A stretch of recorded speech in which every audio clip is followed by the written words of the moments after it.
He's a rising star in the sprint division. After 2 dominating performances, will Army Mule's ascent continue in the Grade 1 Carter? Among his foes, the much more experienced Skylar Scramjet, who has reeled off 3 consecutive wins. In the Grade 3, Excelsior Control Group is turned into a win machine, but will a 1-week turnaround be his undoing? And he's a familiar sight in the winner's circle on the New York circuit, but Michael Dubb's greatest thrill at the track has come on the backstretch at Belmont. That story ahead. Welcome to Aqueduct Racetrack here in South Ozone Park, New York.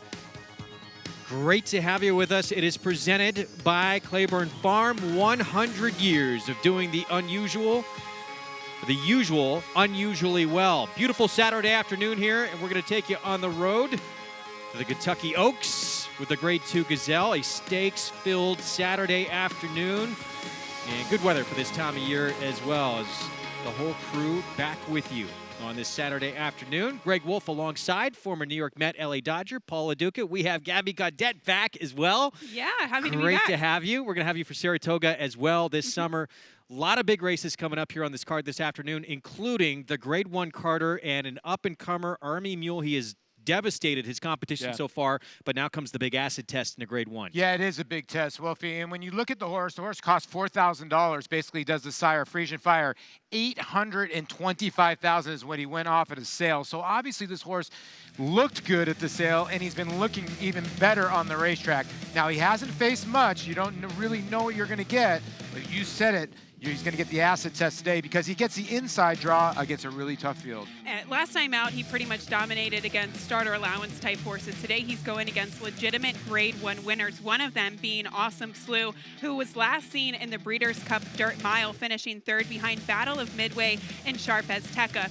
And he is a horse who I have always thought he's a better one-turn horse. He supposedly has been training really forwardly down at Palmettos in South Florida and shipping up. They're tackling, they're trying to get a Grade 1 status for this horse. You look at the horses that Awesome Slew has faced: Dre Frong, Battle of Midway, Limousine Liberal, Sharp Azteca, Stanford, Mind Your Biscuits, who just won in Dubai. They'd all be favored in this race today. That is a great one coming up. It is only part of the action we'll have for you. We're going to begin things with race 5 and then prep race for the Kentucky Oaks for 3-year-old fillies. The Grade 2 Gazelle in race 6, where Midnight Disguise looks to move her record to 5 wins from 6 starts. Then it is the Excelsior Control Group. He's won 6 of his last 7 starts. He's coming back on just 1 week's rest for Rudy Rodriguez. Then it is the Grade 1 Carter. Track condition: fast turf course is firm, 47 degrees, partly cloudy today, and of course the Pick 5 making its return this afternoon.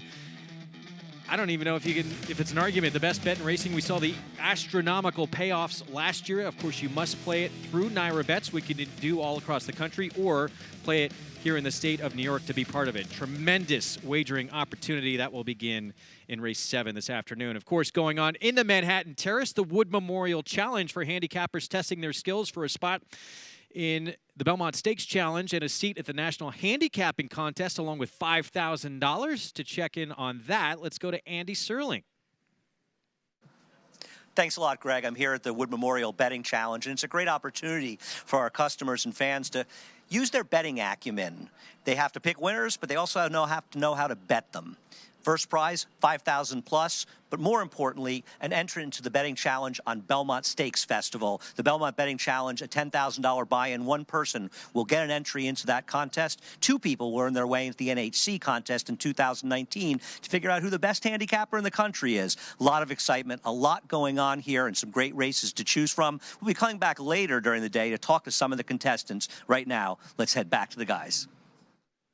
Andy, thanks. Yes, some of the sharpest handicappers around the New York area, certainly part of that, trying to get those qualifications into those betting challenges. Our first race for you this afternoon, race 5, 6 furlongs. It is a New York bred maiden special weight in the entry right now at 8-5. Well, confusing entry. You got the 1 spa treatment in here, which I think the public is relying on. 0 for 10. Now, if you want to take a horse that's 0 for 10 at 8-5, that's tough for me. But you do have a backup plan with a first-time starter pursuing justice for Linda Rice. She has been hot. I just think they're vulnerable. I do as well, and you have to kind of stick to the favorites here. I'm going to go with a flyer, but this surely is a difficult way to cap off the early pick 5. Yeah. Everybody watching this afternoon, be sure to play along. Get signed up, started with Naira Bets.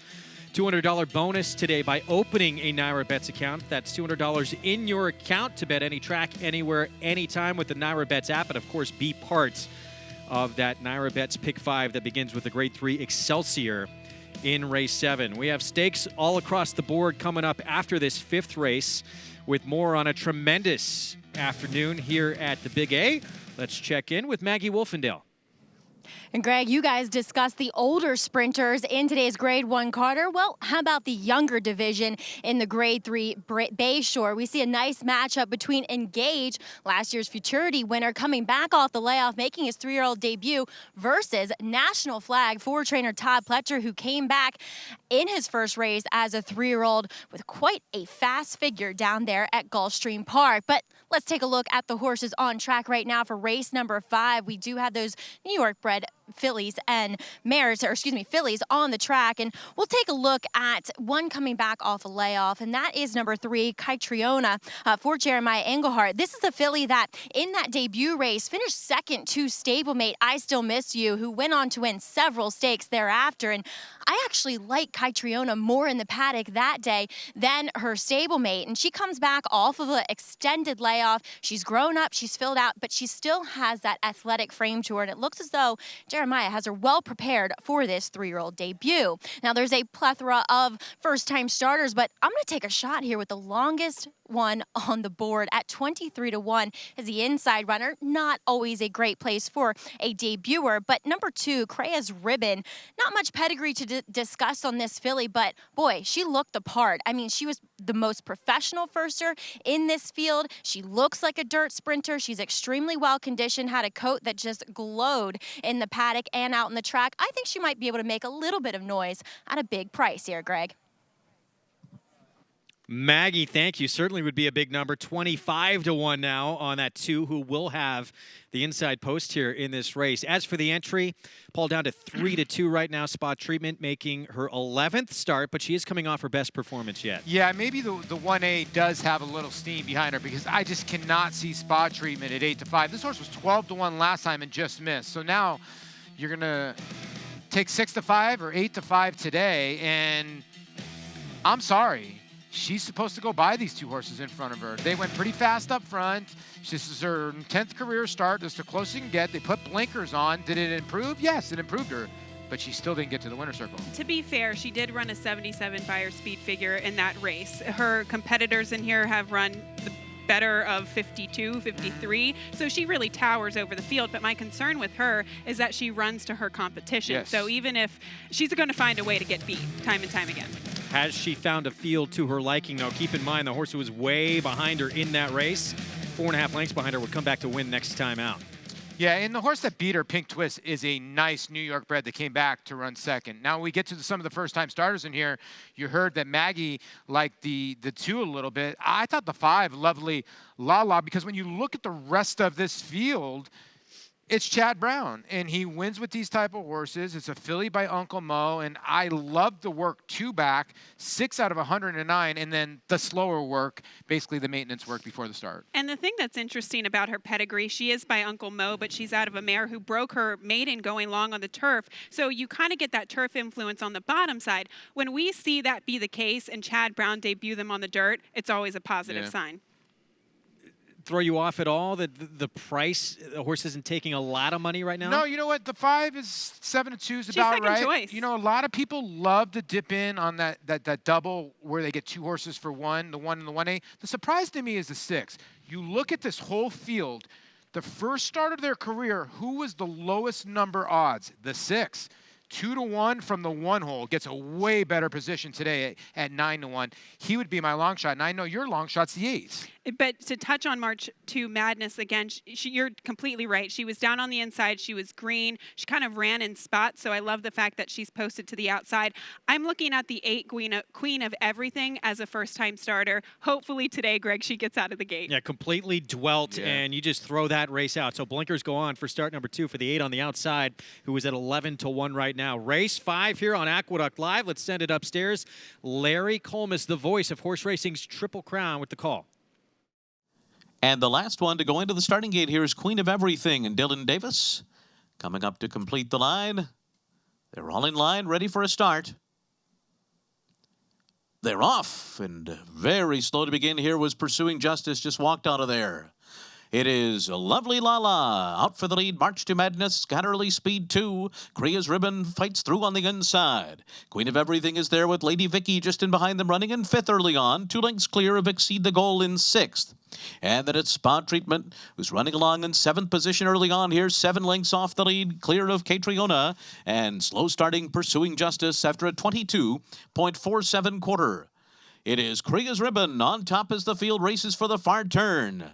Queen of Everything on the outside, a half length behind. Break of another 3 to Lovely Lala running in 3rd. And now from the back of the pack, Spa Treatment gets going with an inside trip within 4 lengths of the lead as they make their way toward the top of the stretch. And on the outside, Queen of Everything has taken the lead. Spa Treatment continues to roll down the center of the track. Down toward the inside, Kriya's Ribbon is 3rd. Spa Treatment trying to run down Queen of Everything. Queen of Everything at the 16th pole, a slight lead. Spa Treatment draws even. Spa Treatment on the outside. Queen of Everything battles on. It's going to be Spa Treatment by a neck. Queen of Everything was 2nd. It was a photo between March to Madness and Lovely Lala for 3rd, and a final time of 1 minute 11.67 seconds. Well, that was a good second effort from Queen of Everything, but in the end, the experience pays off for Spa Treatment, who wears that one down. Yeah, good job here by Trevor McCarthy. I thought a brilliant pick here, Gabby, with the 8 here. Dylan Davis already had a win on the card. He put away the 2, but right here when he hit the horse right-handed, she started to get tired, switched to her wrong lead, but the one was still trying to hang a tiny bit. He had a little bit of a shot right here. Thanks, Greg, for adding insult to injury. Just nailed at the wire there. But yeah, you're right, guys. It kind of looked like Spa Treatment did not want to win, but neither did the 8. Queen of Everything, she just got a little bit weary-legged late. Very close for 3rd as well. It looked like March to Madness the 6th just up in time to get 3rd place money. But Spa Treatment, 11th time out, the charm. And this horse, Queen of Everything, the 8, definitely want to watch next time out. No, you know, Gabby made a good point. She treated this horse as a first-time starter. The horse, well, got out of the gate great today. Got nothing out of that first race. If the 8 gets anything out of that first race, she wins the race.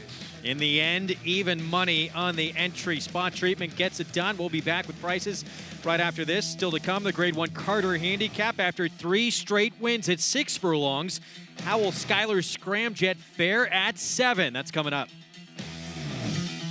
This 3-time graded stakes winning millionaire defeated 20 Grade 1 winners. In the Dixie Stakes, he defeated Canadian champion and horse of the year Up With the Birds and set a new course record at Saratoga. Runner-up in the Grade 1 Manhattan and Shadwell Turf Mile, Ironicus ran 7 triple-digit buyers, including this score in the Fort Marcy Stakes. Half to 4 graded stakes winners, Ironicus has the speed, class, and bloodlines to become the next great sire by Distorted Humor. Ironicus at Claiborne Farm. Make NyraBets your home for online horse racing and betting.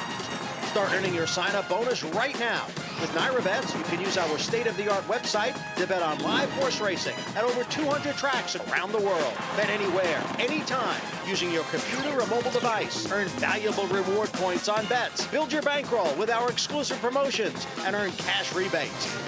Sign up now at NyraBets.com and start earning your sign-up bonus now. NyraBets, racing's best play.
Back on Aqueduct Live and the High Line. You guys ever made it over there? I have. Yeah, It's it's a lot of pretty fun. neat. the whole area around there. There's great restaurants, great walking path as well. People bundled up as they should. Need a med hat on that woman, but it's okay. Paul can't go there. He gets stopped for autographs too often. Underway on Aqueduct Live, we have our graded stakes action coming up next. Grade 2 Gazelle on the road to the Kentucky Oaks for 3-year-old fillies. There's your winner, though, back in race 5. Trevor McCarthy, 2-win afternoon for him, and he has more work to do today. Timing up for Tom Albertrani and Marion Chester-Broman with spot treatment. $4.20 for the victory, 1-8, and it was the 6. March to Madness. Let's go downstairs to Maggie Wolfendale. Standing by here with winning rider Trevor McCarthy. And Trevor, first time, well, you worked your charm on spot treatment, who made her 11th start, her winning one. She does like to hang a little bit in the stretch. Yeah, you know, I had a really nice trip. I was just able to let her get her feet and kind of weave through traffic and get her outside, turn for home. And, you know, today it seemed like she, you know, likes to hang a little bit, but she fought tough. And you're just rolling on this card and rolling into the Gazelle next and aboard the favorite Midnight Disguise for Linda Rice. You seem to have a great rapport with this filly. Yeah, you know, she's really easy to ride. She's just got a big stride. Just kind of let her do her thing. And, you know, it just seems we've been really lucky. And, you know, hopefully everything, knock on wood, she comes in the race good. And, you know, we get a nice trip and, you know, we get lucky. Linda's done, you know, an awesome job, and Marsha too, the groom, exercise rider. So, you know, I give them a lot of credit. They work hard on her, and everybody loves her. She's kind of a barn favorite. So, you know, we're pretty excited today. And Trevor, you certainly made a splash here in New York since moving your tack from the Mid-Atlantic. And how awesome would it be, your first season riding here in New York, to make it to Derby weekend? It would be, you know, just great. I mean, it's a huge privilege to be on her, and such a nice filly. You know, my first winter here. You know, so, you know, these horses, they bring you to, you know, the spotlight here in New York. So hopefully we can get there. Trevor, hopefully I'm talking to you next race. Thank you. Guys.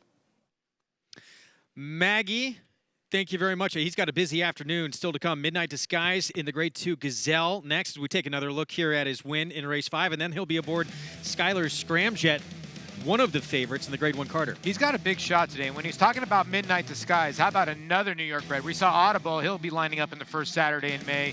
Midnight Disguise is a New York bred that debuted for 50. It's got a shot today, maybe go to the Oaks. Already with 2 wins, and it could just get bigger and bigger for Trevor McCarthy as we get into our graded stakes action. Still to come, Grade 2 Gazelle is next on the road to the Kentucky Oaks for 3-year-old fillies the Friday before the Kentucky Derby. Right now, though, we're going to check in again with Andy Serling and our Wood Memorial Challenge in the Manhattan Terrace. Andy. Thanks a lot, Greg. I'm here with the leader about 10 minutes ago in the contest, Pete Smeding. Pete, is this your first time playing our contest here? It's not. I've played at the Saratoga one before. I played at the Gotham one most recently. They're a lot of fun, and I try and get to as many as I can. Do you have a general strategy that you use? Yeah, if I really like a horse, I try and bet as much as I can into him, and try and find 1 or 2 horses throughout the day that I can really hammer home and try and get a big bankroll with. Well, you were up before the 5th race here. You've fallen back to 5th, but you're still well within range. Yeah, yeah. There's a lot of races left. 5, 6 races left. So and a couple of Keenelands. So it comes down to the very end sometimes. So we'll see how it plays out. But how long have you been playing contests? About a year or 2 years with the live money ones. I've been playing the $2 win place ones for a couple years now. So I have a little experience. All right. Well, we wish you best of luck. We appreciate you coming on. And you have any big opinions in any of the preps that won't affect you? We don't want to give away your secrets. Justifiable Bull d'Oro all the way. So. All right. Picking the long shots there. All right, Pete. Thanks so much. And let's go back to Greg. Andy, thanks. That, of course, the big showdown out on the West Coast. Yeah. 2 of the top contenders for the Kentucky Derby. Here we're taking a look at the main contender, the Grade 2 Gazelle. Midnight Disguise has reeled off back-to-back victories. She has won 4 of 5 in her career for Linda Rice. She's got a big advantage on this field. And the reason why is first of all, she's got a race at 1 1/8. The rest of them don't. And she's got a win at 1 1/8. Take a look here at the Kentucky Oaks leaderboard. And Tom Amos was drinking chocolate martinis after the Fairgrounds Oaks the other day with a surprise win that afternoon and a huge performance. Yeah, you're right. If Lone Sailor would have won, he would have been pouring some other stuff in that chocolate martini. martini. Who knows what had happened? No, but she, a little bit of a surprise there for Chocolate Martini, but Coach Rocks is one, and the Gulfstream Park Oaks, who has really turned things around for trainer Dale Romans. The issue here, and Paul, I'm interested to get your take. It seems like, oh, there we go. I couldn't resist. Cheers, Fairgrounds Hella. Little chocolate martini from Tom Amos. That was on his Twitter account the night of the victory. That's a Congratulations to our colleague. I hope he enjoyed that. I'm sure he did. And Tom, that was just one of many, I think. Not a type of guy. And then the Santa Anita Oaks, we forget that's today in Midnight Pursuit in 13 Square. This was the Isabel when they squared off on March 3rd. And it was a good horse race, but the class of Midnight Pursuit just took over. And she just looks like she's going to be far superior later today. The thing with her, too, is that in the Santa Anita Oaks later today, it looks like a lot of pace, and she at least has that controllable and tactical speed to put herself in the game, but not get involved in that fast pace. I always try to focus when a horse crosses the wire on their ears. All you need to do is focus on her ears at the end of that race. She wanted to do more. Looking to win her third straight graded stakes coming up. Top 3 finishers, though, out of the Santa Isabel, all back in action in that race. Meanwhile, Monomoy Girl, she came off the bench to win her 3-year-old debut very impressively at the fairgrounds. Maggie Wolfendale was down in New Orleans. Keeping a close eye on her with more on Monomoy Girl. Let's go to Maggie. That's right, Greg. I was in Nolans, and Monomoy Girl, she impressed me every single time I got to watch her out on the track in the morning. Now, in that Rachel Alexandra, well, she showed some rustiness. She was slow to get out of the gate from that outside post, and furthermore, she did her veering out routine, which she did in her start before that as well. She doesn't necessarily love to get hit, but at the end of the day, she handled that field with ease. Now, Brad Cox and his team, which includes the ownership group with Michael Dubb, a little bit more on Michael Dubb a little bit later in the show as well. But Monomoy Girl, they opted for the Ashland because it has the grade 1 status and it's for more money. And if she handles this field easily, which on paper it looks as though she can, she might move to the top of the leaderboard as far as that Kentucky Oaks is concerned. Last week, she posted a nice breeze over the Keeneland track, 47 with a gallop out, a 6 furlongs and 113 and change. And she just looks like she is in top form. I think she's even moved forward as far as fitness is concerned out of that Rachel Alexandra. So we'll see what she does a little bit later today down at Keeneland. Greg?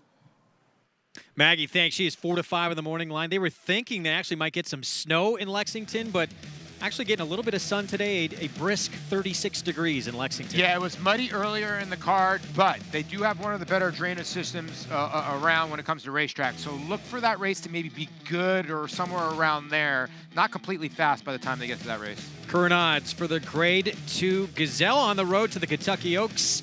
And Midnight Disguise right at that 8 to 5 morning line with Trevor McCarthy looking for win number 3. And rightly so. To me, she just does look like the standout of the field. She's coming out of an impressive win last time in the Busher.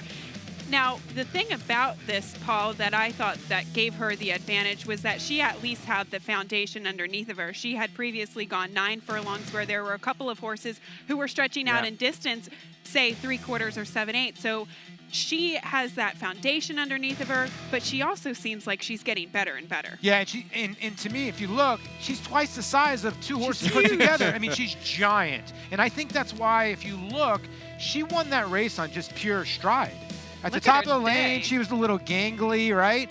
The mile and an eighth, I mean, I just don't see them beating her. I think she just swallows these horses going a mile and an eighth. But again, when you look at a horse like the 4, I hate this. This is one of my things my dad always taught me when I was a kid, never throw out an undefeated horse. And this is a horse that's won by open lengths 3 straight times as the 4, Smoking and Patty Lassie. Couple of wins at Parks, Scabby, and then wins the stakes race at Laurel last time out, stretching out to a mile. She has been winning fast races, and her figures have come back good. My only concern, we can see, I want to really look at the number 3 Limited View, who is the pace setter in here. We obviously Smokin' Patty Lassie towards the inside and Mo Shopping behind them. Limited View, the pace setter, gets a little bit weary-legged. She switches her leads late. She is dog-tired. And to me, it just kind of seemed like Smoking Patty Lassie took advantage of that situation. She wasn't really closing. It almost looked like a bit of an illusion. Yeah, I get what you're saying. The problem is, when I watched the replay of this race, on the backside, all the jockeys took their horses off the fence. And I'm wondering, is the inside not good? And all of a sudden, Basono took the horse inside and was like, okay, I'll just stay here on the inside while you guys go outside. So there is Smokin' Patty Lassie, currently 5-2 on the board, undefeated, and trying New York competition for the first time to the outside. Daughter of Tappet for trainer Mark Hennig is coming out of the busher when she faced Midnight Disguise. She hit the gate. Well, not too significant in that last out effort, but that was stretching out to a mile when she wound up third. It's a tough read. Take Charge Paula, who she lost to 2 back, was absolutely giant to run second. And I did not like her at Gulfstream last time out. But then again, she got beat by a couple in here last time out. She did not have a very fluid trip in the busher, and I think that maybe that discouraged her a little bit coming down the stretch. Now, it's still to be determined if she can get the distance, but to me, after seeing her at Gulfstream, she looks like she could get the distance physically, and she is by Tappet, and she looks like a Tappet as well. Time for a paddock report brought to you by Hillendale Farms, standing Midnight Loot for $15,000, the sire of Midnight Disguise. Let's go to Maggie Wolfendale. And guys, you set it up there. Midnight Disguise, she towers over her competition as far as form is concerned and as far as physicality too. She is huge. I mean, she is probably every bit of 17 hands, and you really rarely see that in a 3-year-old filly. She's just impressive. As Paulie said, I mean, she's just better because her stride is that much bigger, I would say. And she just takes her racing in stride as well. She's calm, cool, collected here. She looks fantastic. Really love what I'm seeing from Midnight Disguise, and she certainly is a exciting horse for Linda Rice. To her outside is a out-of-towner, a shipper in number 4, Smokin' Patty Lassie. And looking at this filly, you know, this race is the Gazelle. She looks like a gazelle. She just kind of has that look to her. She's a little bit on the wiry side, kind of tall, leggy, and lanky. She is a little keyed up here in the paddock. She's gotten a little warm, and that just doesn't necessarily bode well given the fact that she is a speed horse and trying to get 9 furlongs for the first time, that she will be able to last. I just don't like horses trying longer distances for the first time, getting so keyed up here overall. So we'll see what she's able to do. She does bring forth a decent resume up from the Mid-Atlantic. Greg? She certainly does. Perfect 3 for 3 to this point, including a stakes win at Laurel Park last time out. She is 5-2 on the board. This race, the Gazelle starts off to pick 6, but up next in the Grade 3 Excelsior, it is back. Naira Bets late pick 5. Bet exclusively online with Naira Bets or on track in New York. The only ways you can play it with Naira Bets, or if you're in the state of New York, go to nairabets.com. Play the Naira Bets late pick 5 racing's best play again. Our payoffs last summer were out of this world. Yeah, and listen, you have a $382,000 pick 6 pool to jump into now before the pick 5. So that just tells you it's been hard handicap in the last couple days. So jump in now to the pick 5. I know Greg Wolf is more excited about the late pick 5 than he's hosting today, because it really is truly an amazing bet. It's been a lot of fun, and it returns, and it will stay with us all summer long as well. So we're approaching the 8-minute mark to post here for the Grade 2 Gazelle as we get a look at the 1 here. Mo Shopping for trainer Todd Pletcher. And to me, I still do think that she's got a little bit to prove, but she is well posted to the inside. She's bred to handle getting this distance. I almost wonder what they're going to do with her, because with all of these fillies getting at a distance, it kind of seems like it could be a pretty honest pace. So do they take her back, or do they try to get a little bit aggressive with her from the rail? Yeah, this is a tough call. And, you know, it's Mike Rapoli, I get it. But when you have a filly by Uncle Mo for Mike, I would doubt that their, you know, debut was going to be, hey, let's go 6 furlongs on the turf. And then go Maiden 50. And of she's course, out of Stop Chopping Maria, too. I get that. Yeah, and like... named, by the way, after his wife, right? Stop Shopping Maria. Yeah, so you're putting in a basically a pretty good pedigree page horse in for 50. No one takes because it's Todd. Then you go into Laurel, and the horse wins by 2. To me, the one's a complete chuck out here. 5-1 right now. Yeah, that Last out effort at Laurel certainly left plenty to be desired. But as you you get got to another take look your at her. shot in races like this. In a 6-horse field, you run first, second, or third. Makes a lot of sense to Yes. run her in a race Yes. like this, but is she the right betting proposition in a race like this? I Yeah. don't know. I'm not particularly keen on her just because I don't think, as you said, she's been handled with a lot of confidence. Yeah. That said, she could be one that's going to get better with distance. We'll see. To me, she looks a little bit evenly paced, and sometimes we see evenly paced horses be Run better, okay at 2 turns. True. There's 7-time Eclipse Award-winning trainer, giving John Velasquez a leg up, Hall of Famer to Hall of Famer, or soon-to-be Hall of Famer, Todd Pletcher to another Hall of Famer. Todd got a string at Keeneland, so bodes well he's here. He's got them everywhere. Got 'em everywhere. Of course, 3-year-old division for him. The boys looking pretty strong. Loaded again. We're going to talk more about that as well. Pletcher's 3-year-olds coming up later in the show as you get a look at Virginia Key, the 2 who just went by for Pletcher as well. Midnight Disguise. There's Pletcher. Going to have to beat Midnight Disguise here in this spot as we The come up. white-haired wizard. Or no, that wasn't him. I know you called it someone that He's one getting time, Polly. Baffert. That's it. Okay. Here comes our post parade for the Grade 2 Gazelle. And we kick things off with the daughter of Uncle Momo shopping for Pletcher. Previously just mentioned by Uncle Mo out of Stop Shopping Maria, Johnny Velasquez in the saddle today. Interesting to see what she'll do from the rail. Another Todd Pletcher filly here by Distorted Humor, Virginia Key with Flavian Pratt. Yeah, Todd's been doing this a lot, sending a lot of his horses down to Tampa to break her maiden, and then she ran third in a little starter allowance. Multiple stakes winner, Midnight Disguise, the one to beat for Linda Rice. You know that she can get the distance, a big, solid-looking individual, and seems like one that's getting better and better. Smokin' Patty Lassie, she is undefeated, trying New York for the first time. Yeah, Johnny Bissono in town to ride this undefeated filly by Patio Prado, and I would think she's going to try to take him gate to wire. Karen McLaughlin, he'll send out the favorite in the Wood Memorial later this afternoon on the road to the Derby. Here's Sarah Street. She could likely be the speed of the speed, but distance to me is her biggest concern. And on the outside, 7-2 on My Miss Lily for trainer Mark Hennig with Joe Bravo. She's really done nothing wrong. She's got a first and 2/3, and it looks like she's getting bet at the windows at 7-2. Who is ready to move on to the Kentucky Oaks the Friday before the Derby? Midnight Disguise, she looked at her best at 1 1/8 in the Busanda. Can she do it again in the Gazelle at 1 1/8? We'll be back.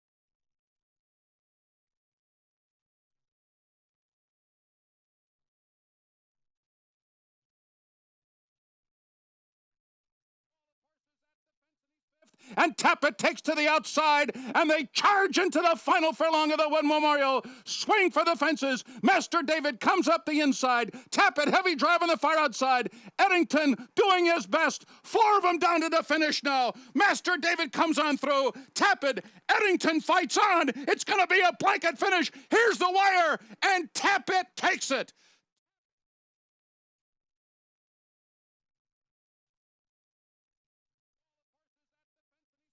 And Tappet takes to the outside, and they charge into the final.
and Tappet takes to the outside, and they charge into the final furlong of the Wood Memorial. Swing for the fences. Master David comes up the inside. Tappet heavy drive on the far outside. Eddington doing his best. 4 of them down to the finish now. Master David comes on through. Tappet, Eddington fights on. It's going to be a blanket finish. Here's the wire, and Tappet takes it.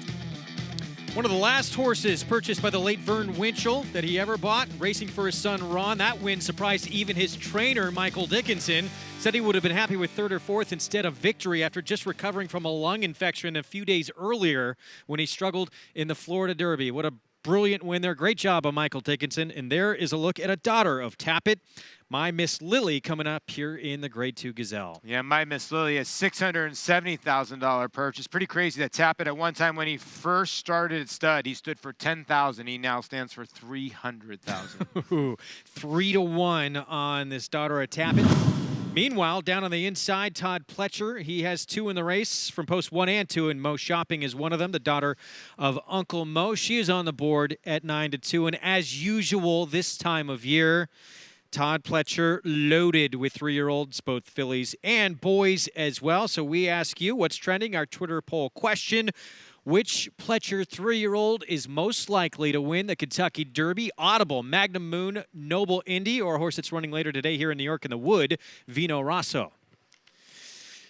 Go ahead and get on Twitter. Vote. We'll have the results of that coming up a little bit later on in the show. Right now, time to check back in with Andy Serling in the Wood Memorial Betting Challenge. Thanks a lot, Greg. I found somebody that's a little bit more my size, so I don't have to reach the mic. Seth Morris, we traded downtown together in the Amex. You're a horse player. Perfect. How you doing in the contest? Not so well so far. I've only made 2 plays for 50 apiece. I decided to take a little plunge on a horse I bred, Too Hot to Even Speak, who's no longer, under my ownership, and that didn't turn out so well.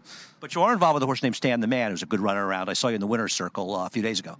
I am. I manage a stable called Long Lake Stables, and Stan the Man was bought by Jeannie Mayberry for us, and he's really, it's taken a while to break his maiden. We've run into some really nice 4-year-olds, older horses here in New York, but he's really putting some nice, consistent races together, and we're really excited about him. All right, we're going to put you under the gun. Midnight Disguise, or is the Gazelle more open? I think it's more open. You have several horses stretching out that haven't tried 2 turns. Some of the fillies are really bred to do it. The favorite has gone 2 turns and 1 sprints and, 1-turn miles. But I think it's a wide open race. And if I had to take a shot, I'd take a shot with the rail horse, Mo Shopping, over, a little exacta over my list. Oh, my God, My Miss Lily. All right, somebody else who doesn't know the names of the horses as well. We'll go back upstairs so people who actually do know the names of the horses. Thanks. Thanks a lot, Seth. Andy, true bettors, they just go by numbers. Let's be honest. That's right. The 1 over the 6. Right. A win is a win. Exactly. Wow, and the public, though, going a different direction. They think the 3, Midnight Disguise, absolutely the one to beat here in the spot, as she's at 7-5 now. I agree. We all agree with the public. Gabby likes the 6 a little bit. I can understand with you liking the 6. Those are the 2 horses in here. But just physicality-wise, the 3 is going to take a lot of beating in here. Well, let's go back to the inside horse there. 1 of 2 for Todd Pletcher. And with more on Mo Shopping, let's go to Maggie. One thing that you will know for sure, when Mike Rapoli has a horse in, the paddock will become very full. I kind of had a fight for standing position down there earlier, and if he wins with Mo Shopping, this winner's circle will be very full as well. But Mo Shopping, to me, is a horse that I think is going to struggle with the 9-furlong 2-turn distance. She's just a smaller, slighter-framed filly where it just seems as though she's kind of that 1-turn mile horse. But as a bomb at 18-1, I didn't mind Todd's horses, her outside in Virginia Key. She looked fantastic. She might be limited on seasoning and talent, at least thus far, but she does have a bit of a pedigree to handle this 9 furlongs. Next time Maggie has a report like that, you got to tell Mike Rapoli earmuffs. Why do you say that? Well, she didn't like.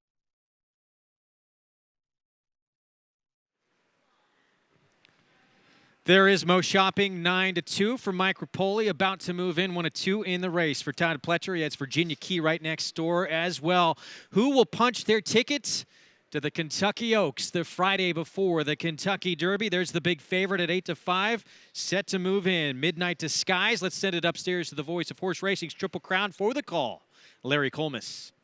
And Midnight Disguise has taken her position in the starting gate under Trevor McCarthy, who's already won 2 races this afternoon. Here's Smokin' Patty Lassie taking her spot in line, waiting just for Sarah Street and My Miss Lily. Sarah Street and Dylan Davis stepping forward to stall 5. Hesitates just a bit. Currently at odds of 6-1. Midnight Disguise is 8-5. On the tote board now is Sarah Street, comes forward and in, and just waiting for the gray filly My Miss Lily. And here she comes under Joe Bravo.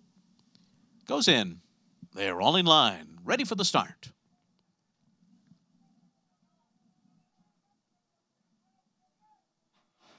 They're off in the Gazelle. And an awkward beginning for Smokin' Patty Lassie. Sarah Street on the outside and Mo Shopping along the rail. These two are going to take them into the first turn together. Virginia Key settles just off them and sits third early on, a length and a half clear of My Miss Lily. After that is Midnight Disguise, the favorite, who's second last and a bit wide on that first turn. 5.5 lengths off the lead. The trailer is Smokin' Patty Lassie. The first quarter was in 23.97 seconds as Sarah Street takes them onto the backstretch in front. And Mo Shopping clings to her from the inside. She's 3/4 of a length behind. Her stablemate Virginia Key sits third by another 2. My Miss Lily is fourth, 4 from the front. Traveling smoothly at this stage of the race. And then comes on the inside Smokin' Patty Lassie, and on the outside Midnight Disguise, who is last right now, and the favorite is 5 from the front as they continue through a 48.31 half mile. Just over a half mile remains here. And it is Mo Shopping on the inside, fighting for the frontier with Sarah Street. These two continue to vie for command. Virginia Key is there, and My Miss Lily makes her bid now. She is 4 wide and on the move on the far turn. Meanwhile, Trevor McCarthy is all over Midnight Disguise. He wants much more from her. She is under a drive wide and needs to get going. And then comes Smokin' Patty Lassie. 3/4 in 113.26, and they're into the stretch. My Miss Lily, Sarah Street, and Virginia Key. And the 3 of them come into the final furlong in a line. My Miss Lily on the far outside. Sarah Street has the rail. Virginia Key fights on between those two. They come down to the 16th pole. My Miss Lily, Sarah Street, Virginia Key. My Miss Lily, Sarah Street, My Miss Lily in the Gazelle. And then it was Sarah Street, Virginia Key, and Midnight Disguise ended up fourth. The final time was 1 minute 50.42 seconds. My Miss Lily will be running for the Lilies in the Oaks the Friday before the Derby. She gets the win for Mark Hennig with Joe Bravo aboard. And this was a hard-fought victory. It did kind of look like the 5 Sarah Street was really hanging in to the inside, but an impressive performance, I thought, also, Paul, because she had a wide throughout trip in here, too. Yeah, you can't take anything away from all 3 of these fillies, even the 2. Good call by Maggie downstairs saying the longest shot on the board had a look in here, and she's fighting her heart out in between horses. Sarah Street on the rail, but My Miss Lily seemed like she always had their measure and gets the job done. She's bred to get the Kentucky Oaks distance. She was bred to get this 1 1/8. You were talking about Tappet being the sire, and we talked about 2 starts back. She got beat by Take Charge Paula, who ran a bang-up race in Florida last week. And obviously a disappointing performance from Midnight Disguise. Definitely have to go back and maybe re-watch that, but it almost looked like she wasn't really taking to the track today. She was not interested at all, and Larry hit the nail on the head. In the backside, he said Trevor McCarthy's really trying to get into Midnight Disguise, and a horse that's loved Aqueduct did not like it today. Winds up 4th in the race, but nowhere near a factor when the line was there. So 6.52 finish. My Miss Lily, the daughter of Tappet, bred by Winchell Thoroughbreds, I should say, for Cortland Farms, with the victory at 5-2 on the board. The Gazelle and the pick 6 in the books. The Naira Bets late pick 5 is coming up next. That will kick off with the grade 3 Excelsior. We're going to step aside for a short timeout. We'll be back. Still ahead, horse racing has been good to owner Michael Dubb. Next, we'll have the story of how he has given back to the sport that he loves.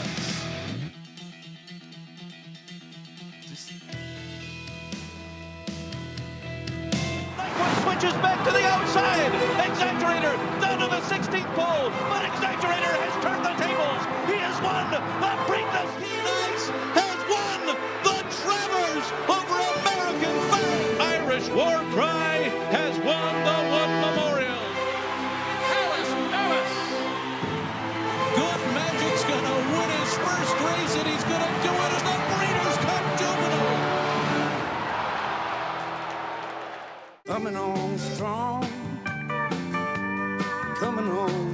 minute to stardom, making her Papa proud. The Star Guitar filly.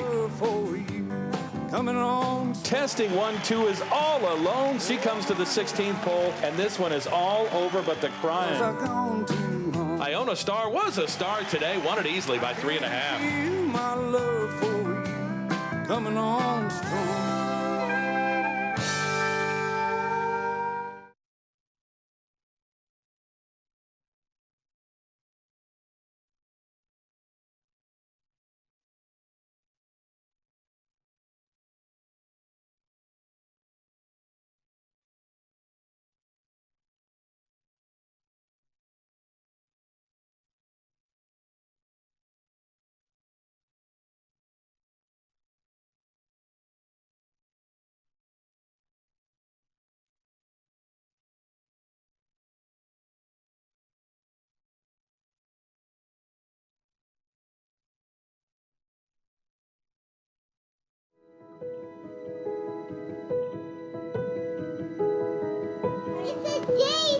It's close.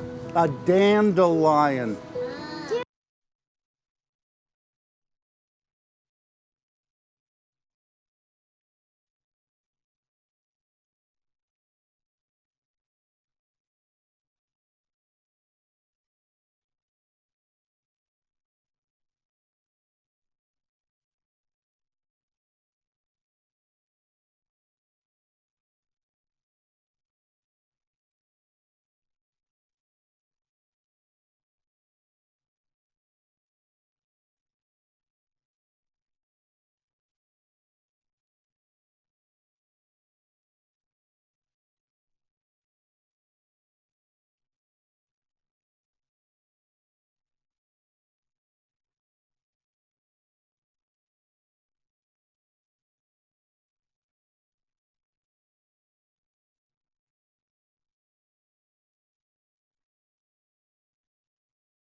Back on Aqueduct Live, My Miss Lily, the daughter of Tappet, picks up the second win of her career in the Grade 2 Gazelle, and you would think now on to the Kentucky Oaks. Yeah, congratulations to the daughter of Tappet out of the Harlan's Holiday mare Wicked Deed. You know, off the camera, Gabby and I were talking about Cortland Farms on a little bit of a run. Obviously, Cortland Farm, Don Adam as well. Yeah. I mean, both he and Mark Hennig have had a tremendous winter. Of course, Strike Power having success down in South Florida, too. $7.90 for the win for My Miss Lily, who won first time out, and it was here at Aqueduct on a sloppy racetrack. Now she owns a victory at 1 1/8 as well. This is coming next. It has returned. The Naira Bets late pick 5, racing's best play. On the last 5 races here in New York, it will include 4 stakes races, including the Derby Prep, the Grade 2 Wood Memorial. You can bet this race or bet this wager exclusively with Naira Bets across the country, or if you reside in the state of New York, on track. Go to nairabets.com to get in on the action. Back in the Grade 2 Gazelle, it was My Miss Lily with the win. For more, let's go to Maggie. And she now is a graded stakes winner. Mark, My Miss Lily, a filly that showed a lot of promise in her debut, and you've brought her along very nicely. Yeah, I mean, we made the choice to send her back up here for that race in early March. I mean, she's a filly that we've always kind of been looking forward to getting her around 2 turns. I know her dam side indicates sprint, but she's all Tappet. She's big, long-legged Tappet, just dying to run 2 turns. So we felt like getting her around 2 turns was going to happen for her here at 1 1/8, which was what we were wanting. Do we go forward to the Kentucky Oaks? Well, we'll discuss it and see how she comes out of the race, but certainly it's something you'd look at. I'm sure, obviously, you'll discuss it with Cortland Farms, and you've had a great 2018 so far for them. Sure have. I mean, we're very fortunate. They've really outfitted us with some nice horses, and that makes my job a lot easier. Well, congratulations here in the Gazelle. Enjoy it. Thank you, Maggie. Greg? Well, tremendous performance right there, and this time of year, you never know who's going to step up and get better in their 3-year-old campaign. Among the fillies and the Gazelle, My Miss Lily is the one who steps up and gets the victory.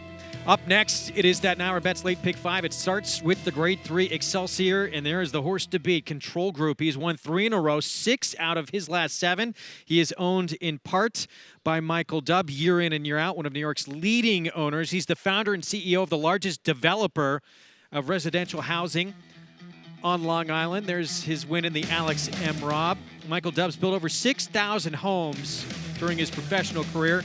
No project, though, has given him more satisfaction than the one he put together on the Belmont backstretch.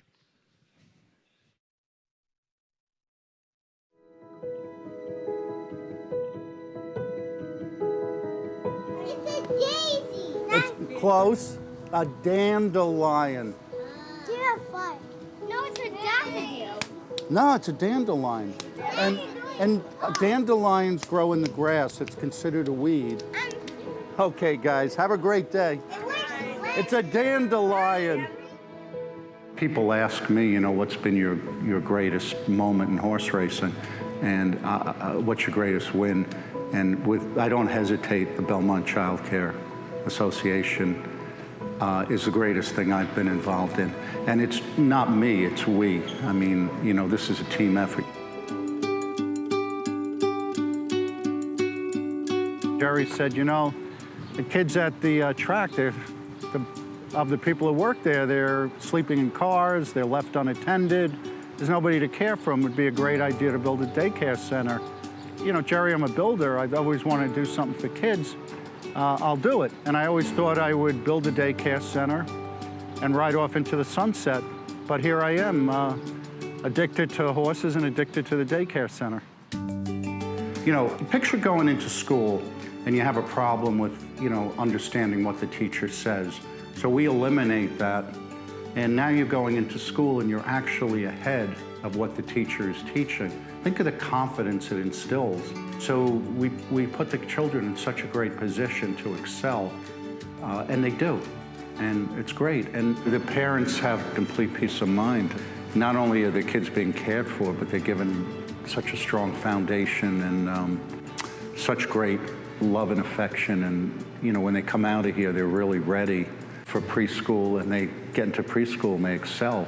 You know, it's like having a strong foundation on your house. And they don't necessarily go away at pre-K. They come back for after-school programs. They come back and do volunteer work. They come back and help out. So the pleasure of watching these children, you know, grow up and be successful and be good people is just, you know, enormous, because we know that it all begins with the foundation, and that's what we do. It's the greatest gift. I mean, if you said to me, win the Kentucky Derby or this, I would choose this. So that's how I feel about it. Now, I'd like to do both, but that's a different story. And there's a look at the 47-room dormitory, the first new dorm construction in decades at Belmont Park. It was the first step of a multi-year $28 million plan to overhaul the living facilities on the backstretch. Second new dormitory is being completed this year. Both projects spearheaded by Michael Dubb, and then reflects Naira's ongoing commitment to providing the best possible facilities for the backstretch workers. Great to see that being implemented, and big props to Michael Dubb to spearhead this project and make it happen. No, listen, Michael's been a big, you know, contributor to the New York Bred Association, you know, from the beginning. I mean, he's been around for a while, and he spreads the wealth. He gives his horses to Rudy Rodriguez. He gives his horses to other trainers as well. And what he's done with on his house is unbelievable. He's been so involved in philanthropy. He's been involved in so many different facets of the sport. But that's awesome to see the newly built dorms, because those backstretch workers are the backbone of this sport, and they're every day. Well, he said he'd rather have that project than a Derby. He truly meant it. He loves it. It's very close to his heart. But now that he's completed that, he's going to go after the Kentucky Derby, I would think. So, yes. Yeah. We're going to take a break in the action. We will be back. Two-time Kentucky Derby winning trainer Todd Pletcher. He is heating up at the right time with his 3-year-olds. We'll hear from the 7-time Eclipse Award winner on his Derby contingent when we come back.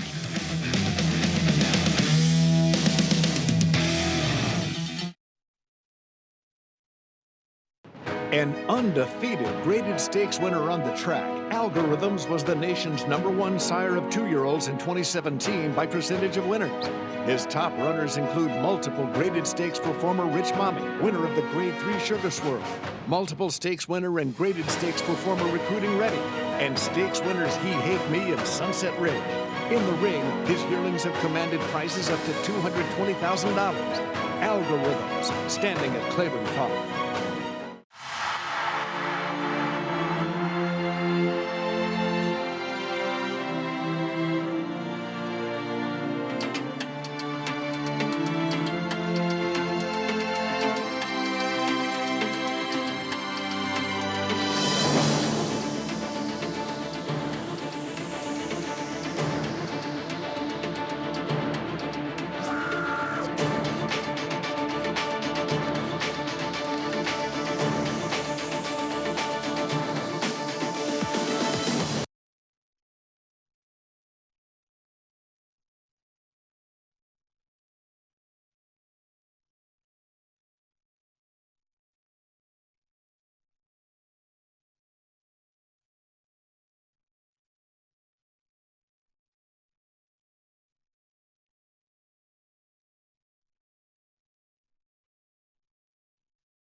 Back on Aqueduct Live. Up next, the Grade 3 Excelsior. It's the New York State motto, Latin forever upward.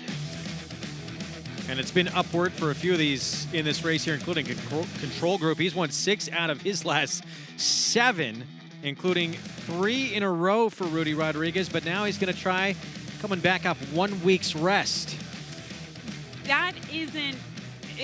That's not very abnormal for a trainer like Rudy Rodriguez to do, but he does look like the controlling speed. As you can see right now, Greg, initially the betting's all over the board, and that's how I saw the race. I thought it was completely wide open. In May 26th, he did the same thing. He brought the horse, wheeled the horse back in like 9 days, and the horse ran way better. But that was off a clunker. He ran a pretty good race last time, though. He did. He was 2-1 morning line early on in the wagering. He's up to 7-2 right now. We'll have the post parade coming up in just a little bit. Time now again to check in with Andy Serling from the Wood Memorial Betting Challenge. Thanks a lot. I'm here with a very important man, an important contest player, but an important player in the racing scene around here. Joe Applebaum, the new president of the NYTHA, the New York Breeders. Yeah, thanks, Andy. It's actually the Horsemen. Don't want to correct, sorry. but Horsemen, you're right. It's good. We're the owners and trainers who race here in New York. And we're here to support our group and really to support our backstretch workers, where we do a lot of work helping the guys on the backstretch and making it a great environment so they can take care of our horses. And you're also a big contest player. I'm going to give you a chance to brag. Have you ever had any success in contests in the past? Just once. In 2016, I was extremely fortunate to win the Breeders' Cup Betting Challenge, which is the largest cash money tournament that we have in our sport. And have you been blowing the money back in contests ever since? Pretty much. You know, once you taste the blood in your mouth and you want to win. So before I won that, I was happy finishing 2nd, 3rd, 4th, 5th, which I used to do. But now I just want to win. And I know you're going to enter our Belmont betting challenge, $10,000 entry fee. But obviously, if you win this contest, you can get into the contest. I assume you'll be playing one way or another. Oh, I'll play one way or another, hoping to qualify today. Makes it a little lighter on my wallet, but I'll definitely be there. And the Excelsior's coming up. Who do you like? I like Control Group. Kendrick Carmouche on the lead at Aqueduct. What else can you ask for? All right, Control Group. You're here to hear from Joe Applebaum. He's had success in the contests in the past. Best of luck in the future, Joe. Thanks so much. Andy, thank you. So there he is. He's got a speed rider on the horse to catch in the race. And a horse who's on a 3-race win streak, Control Group, and he loves it at Aqueduct as well. Well, a lot of horses in here in good condition. The 7 Control Group, Harlan Punch, the 5, the 3 Zanotti, all 3 of those horses in good form. And Rudy Rodriguez saying with Control Group that there's limited races at 9 furlongs until Saratoga, so it makes sense to run him here, or else he'd have to wait. Yeah, definitely wanted to get this in, try and sneak in another victory. So we will see if he's able to do it off a 1-week layoff. Again, not an unusual move at all for the Sparna, Rudy Rodriguez. Welcome to those just tuning in, those staying with us. This is Aqueduct Live. Good to see you again. Greg Wolf, former New York Met, LA Dodger, Paul LaDuca, Gabby Gaudette with us. Also have Maggie Wolfendale and Andy Serling with us as well. We're kicking off the Naira Bets late pick 5 with a grade 3 Excelsior. We have the grade 1 Carter. And we will see if Army Mule is up to the task ahead. And my boy, Ali Liza, coming with the jacket of all jackets in the circle. I mean, I have to ask him where you can buy one of those.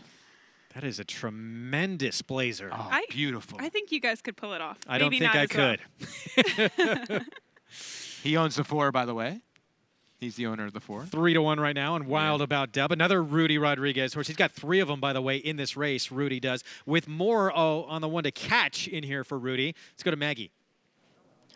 Greg, as you guys were discussing, we do have 2 horses coming in here off of short layoffs, and one of them is for Rudy Rodriguez, and that's Control Group. At least he is coming in off of a win last time out in the Mr. Sinatra that when we had the claiming championships here last Saturday. He looks great. He looks great every time they lead him over, and there's really no change, and especially no negative effects from coming back on the short rest like what I see from Control Group. Now, on the other hand, a horse who is certainly not a stranger to coming back off short rest is number 5, Harlan Punch, but he is coming back off of a poor effort. Yes, it could have been that the 7 furlongs wasn't quite to his liking. He prefers a little bit more ground, but a 1.125 actually might be stretching it out for him just a bit. He looks fine, but I'm wondering, when does this horse turn back into a pumpkin? I know that David Jacobson has said in the past that he'd rather run this horse than train him. And that's what he's done throughout his time in his barn, but when is this going to catch up to him, especially since he is coming off of that disappointing effort? Coming back to Aqueduct from out of town is number 3 in here, Zanotti, whom the wet track may have helped him win that Queens County. But then again, he does have 2 nice races, second place efforts in stakes down at Laurel, and he looks the part here. He has his game face on. He is ready for a fight, at least that's what he's showing me here in the paddock. He's carrying great flesh. We'll see how he teams up with rider Paco Lopez for the first time as horses are hitting the track, Greg. Maggie, thanks. You saw Paco getting a leg up there.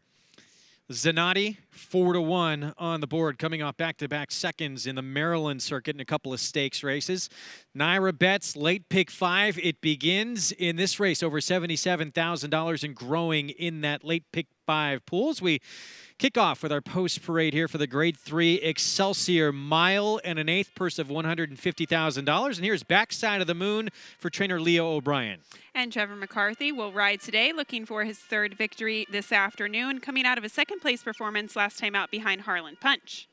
Discreet Lover is the Tuasana Repent. We'll have Manny Franco aboard.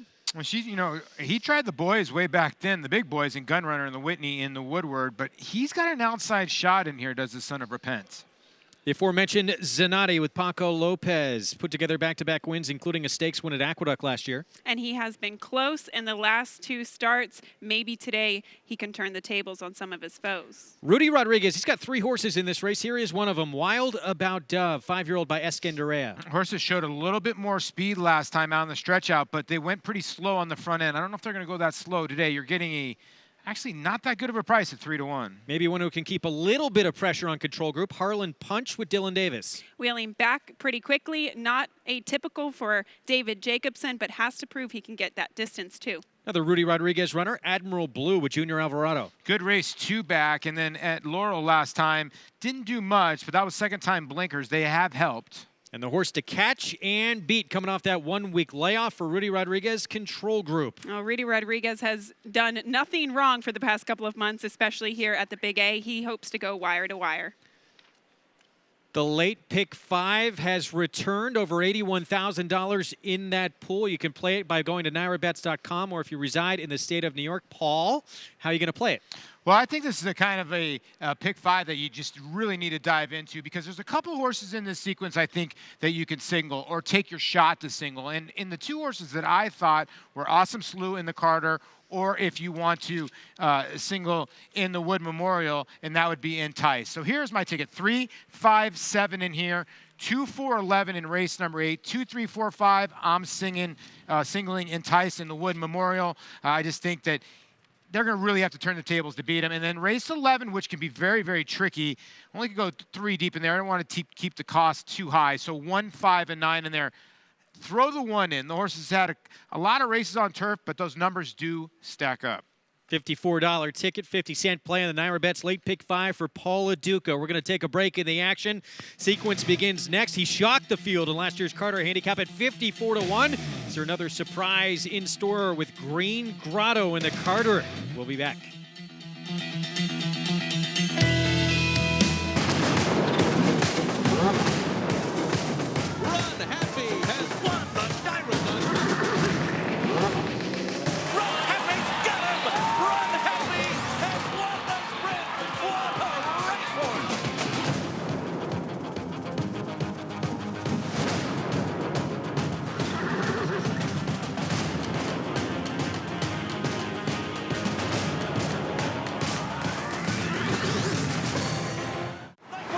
Back to the outside. Exaggerator down to the 16th pole, but Exaggerator has turned the tables. He has won the Preakness.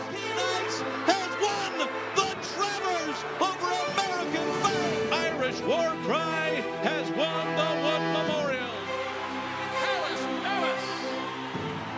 Good Magic's gonna win his first race, and he's gonna do it as the Breeders' Cup Juvenile.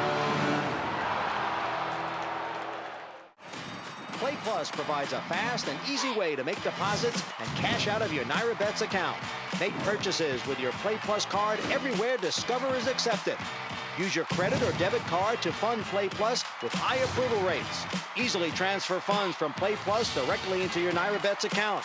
Enjoy instant withdrawals, no enrollment fees, and no monthly fees. Choose Play Plus for easy deposits. Sign up for your Play Plus account today at NairaBets.com.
Aqueduct Live brought to you in part by Claiborne Farm, the birthplace of more than 75 champions and 22 members of the National Museum of Racing and Hall of Fame were foaled or raised at Claiborne, including the most celebrated horse of all time, Secretariat. He took over the premier stall at Claiborne, stall number 1, that was previously held by his sire, Bold Ruler, and is now held by Run Happy. Back here on Aqueduct Live, our late pick 5.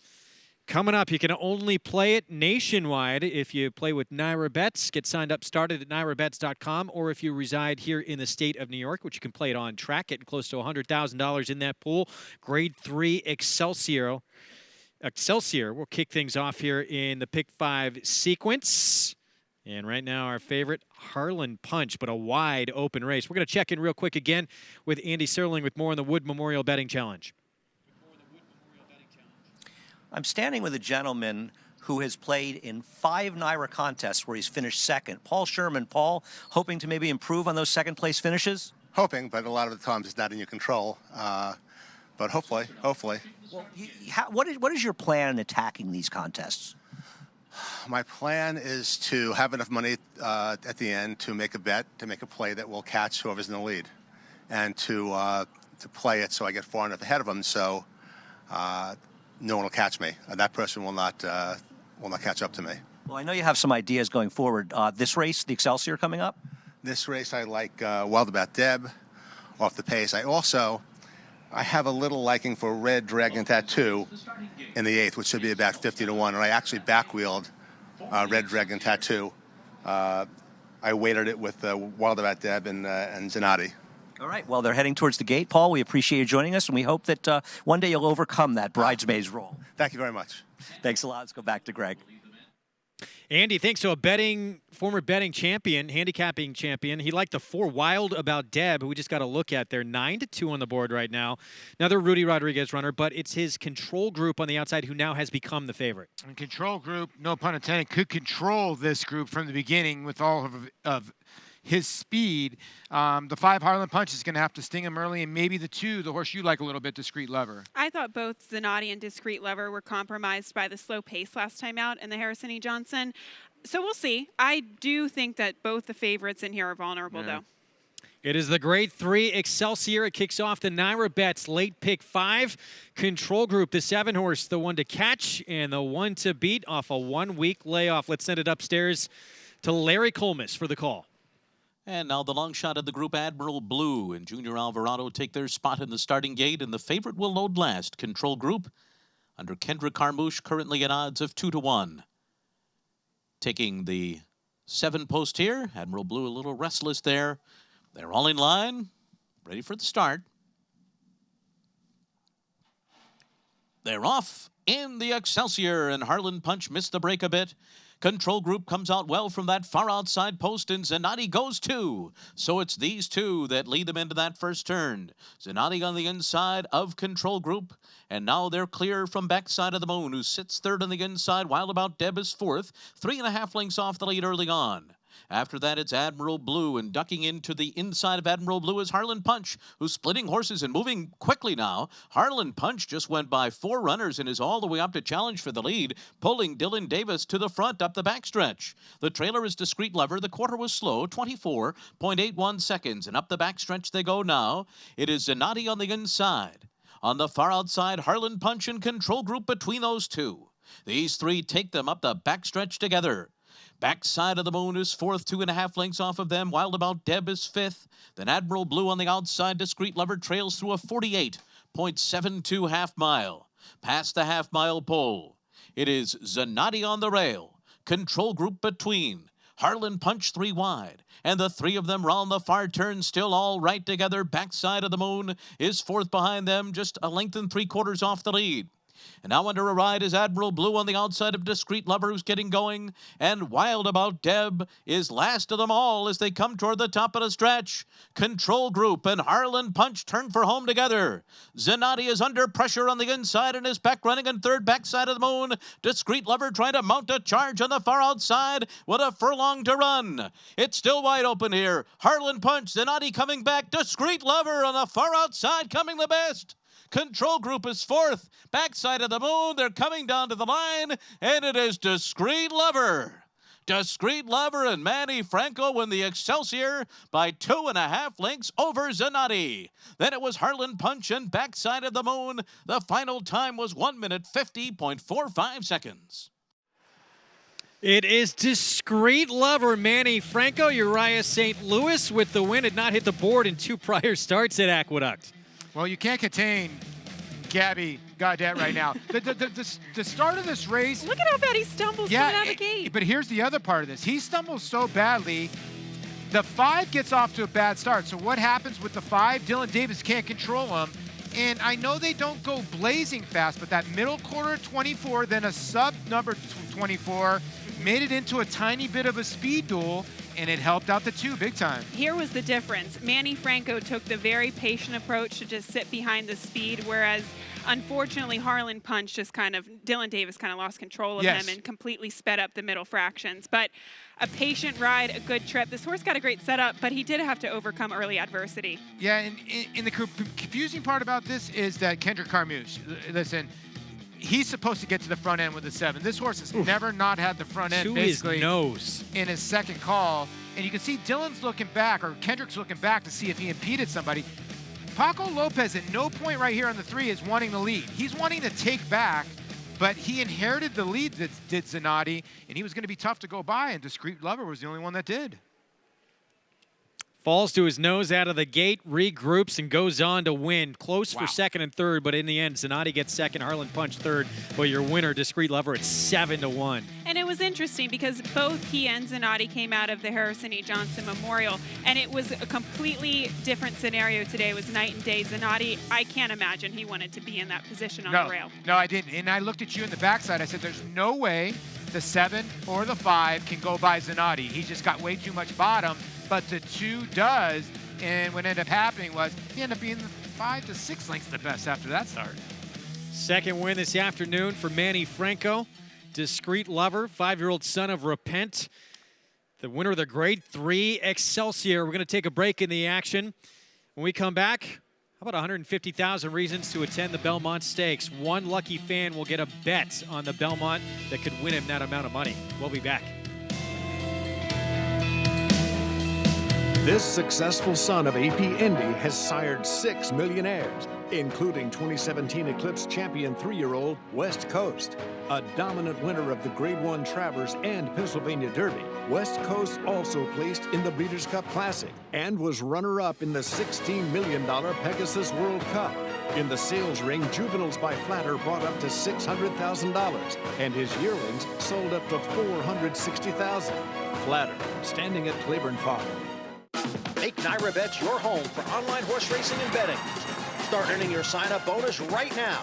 With NyraBets, you can use our state-of-the-art website to bet on live horse racing at over 200 tracks around the world. Bet anywhere, anytime, using your computer or mobile device. Earn valuable reward points on bets. Build your bankroll with our exclusive promotions and earn cash rebates. Sign up now at NyraBets.com and start earning your sign-up bonus now. NyraBets, racing's best play.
Back on Aqueduct Live, if you guys want to own a room together, maybe over the summer, this might be a good choice for us. Mark Twain's Brownstone, it's nicknamed the House of Death, haunted by 22 ghosts. People have numerous sightings of Mark Twain in that place. So what do you think? Should we book it? Yeah, why not? Let's go. Sign me up. Can we turn on? Are all the lights turned off? Oof, I don't know if I can handle that. Back at the Grade 3, Excelsior Discreet Lover, 7-1 winner with Manny Franco aboard. This was an impressive performance, all considering the start. He stumbled out of the gate. He had to circle the field. He did get an ideal setup with the pace, but he finally got it done today. Good price, too. $17.60, certainly a good price. 2, 3, 5 finish. For more, let's go to Maggie.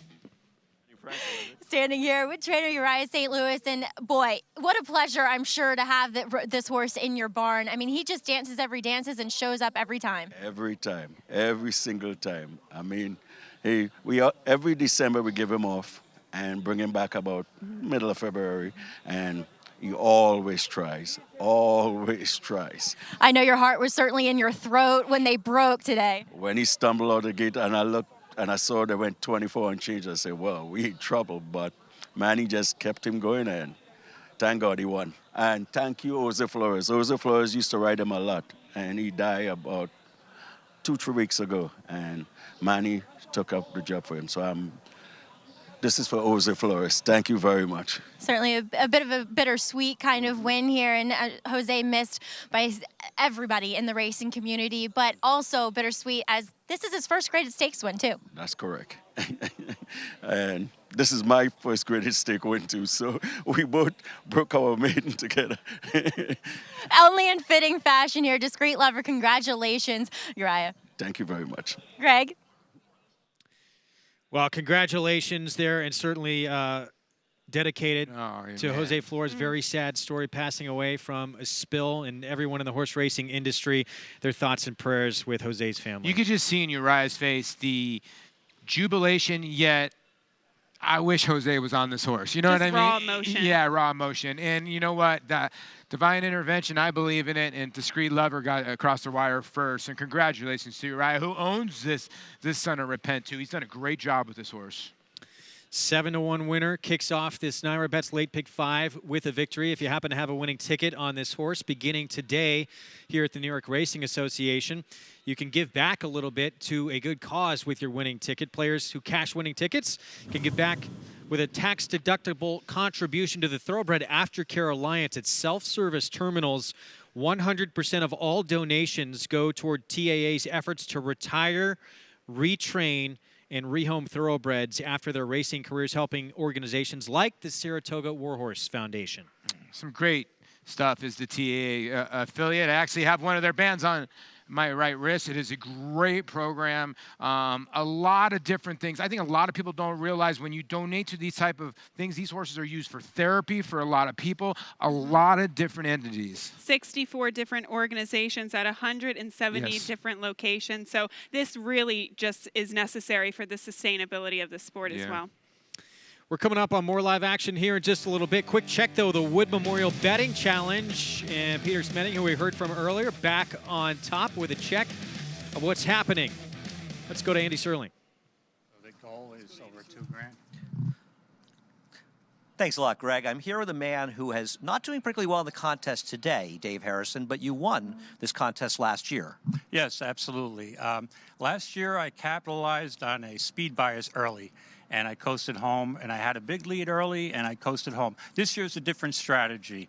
I'm a little behind, but as long as you have a bankroll, you still have a shot. Well, we saw Pete Smetting, who was on earlier today. He had fallen behind. He's back in the lead, actually. And do you have any big plays you want to share with us, or any horses you're interested in, maybe in the Carter coming up? Yeah, I like an exacta. I'm going to go pretty heavy, an awesome slew and favorable outcome. It looks like he can close in his track, and I think both horses will get a nice pace, and I think that's the play that I'm going to concentrate on. Well, I'm hoping you're right. I'm actually having that exacta box myself. I'm interested in favorable outcome as well. I'm in big trouble. You could be in big trouble, but, you know, I'm due. Now, I've got a quick question for you. Okay. You grew up in New York. Well, I grew up in Saratoga Springs. And then I moved to New York. Yes. How are you possibly an Orioles fan? It's personal. Oh, okay. I have a friend relationship with the Baltimore Orioles. Oh. And I also root against the Yankees, so it was easy. What's her name?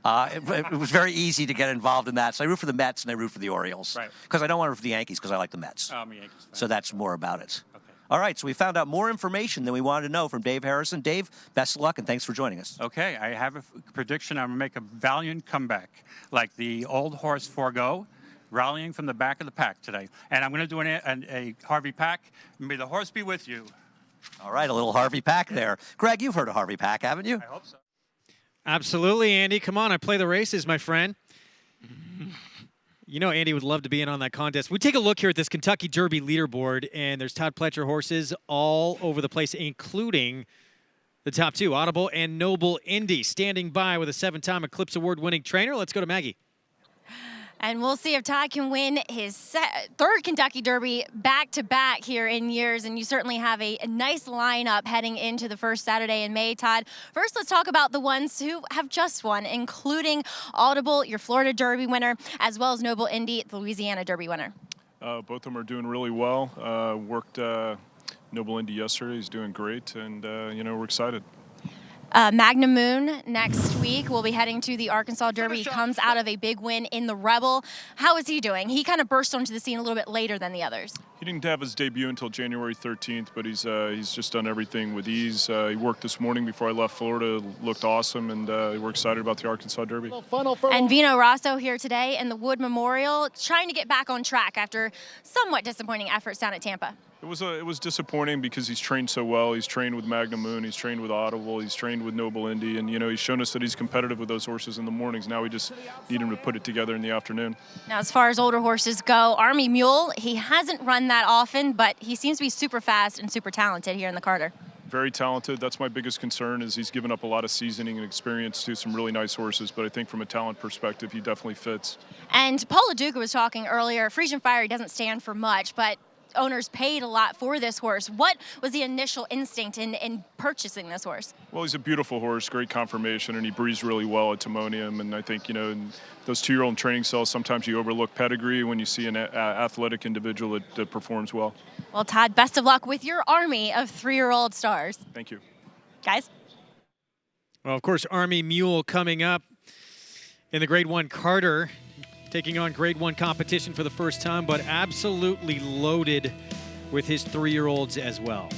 Yeah, and these are the same connections that have with the Kentucky Derby winner with Always Dreaming. You see Todd going to prepare a couple of his horses, and we had a Twitter poll that came out earlier. Which one of the horses do you think that Todd Pletcher has the best shot? And a lot of people say Audible, and that's interesting. That's interesting for me because, you know what? We live in a world of what have you done for me lately? Yep. So if Magnum Moon wins the Arkansas Derby, he's going to go over him. And I think Magnum Moon is the best of 3 those for 4 3, by and he's far. trying to do what Justified's trying to do, become a first horse since Apollo to win a Derby without having raced as a 2-year-old. Well, and you kind of almost have to reminisce a little bit about Always Dreaming with Audible, just considering that they're taking a similar route to the Derby with Audible. Obviously, Florida Derby straight into the Kentucky Derby.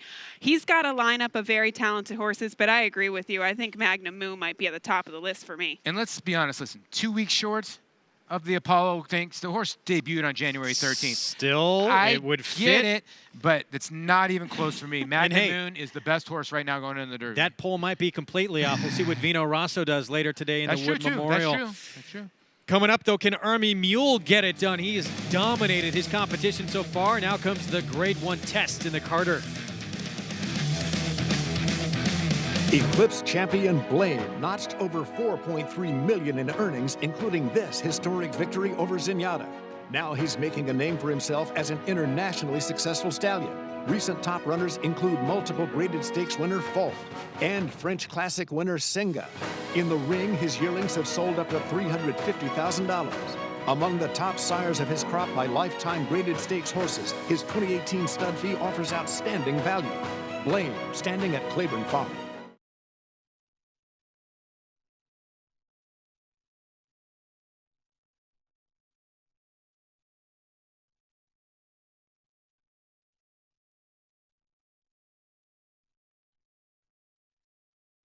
That's Forgo on the outside, taking the lead by 1 length. length. Mr. Prospector is now second. Lone Tree third. Timeless Moment is fourth. And Infuriator. At the 16th pole, it's Forgo on the outside. Going easily. Jockey Eleodoro Agustinez aboard.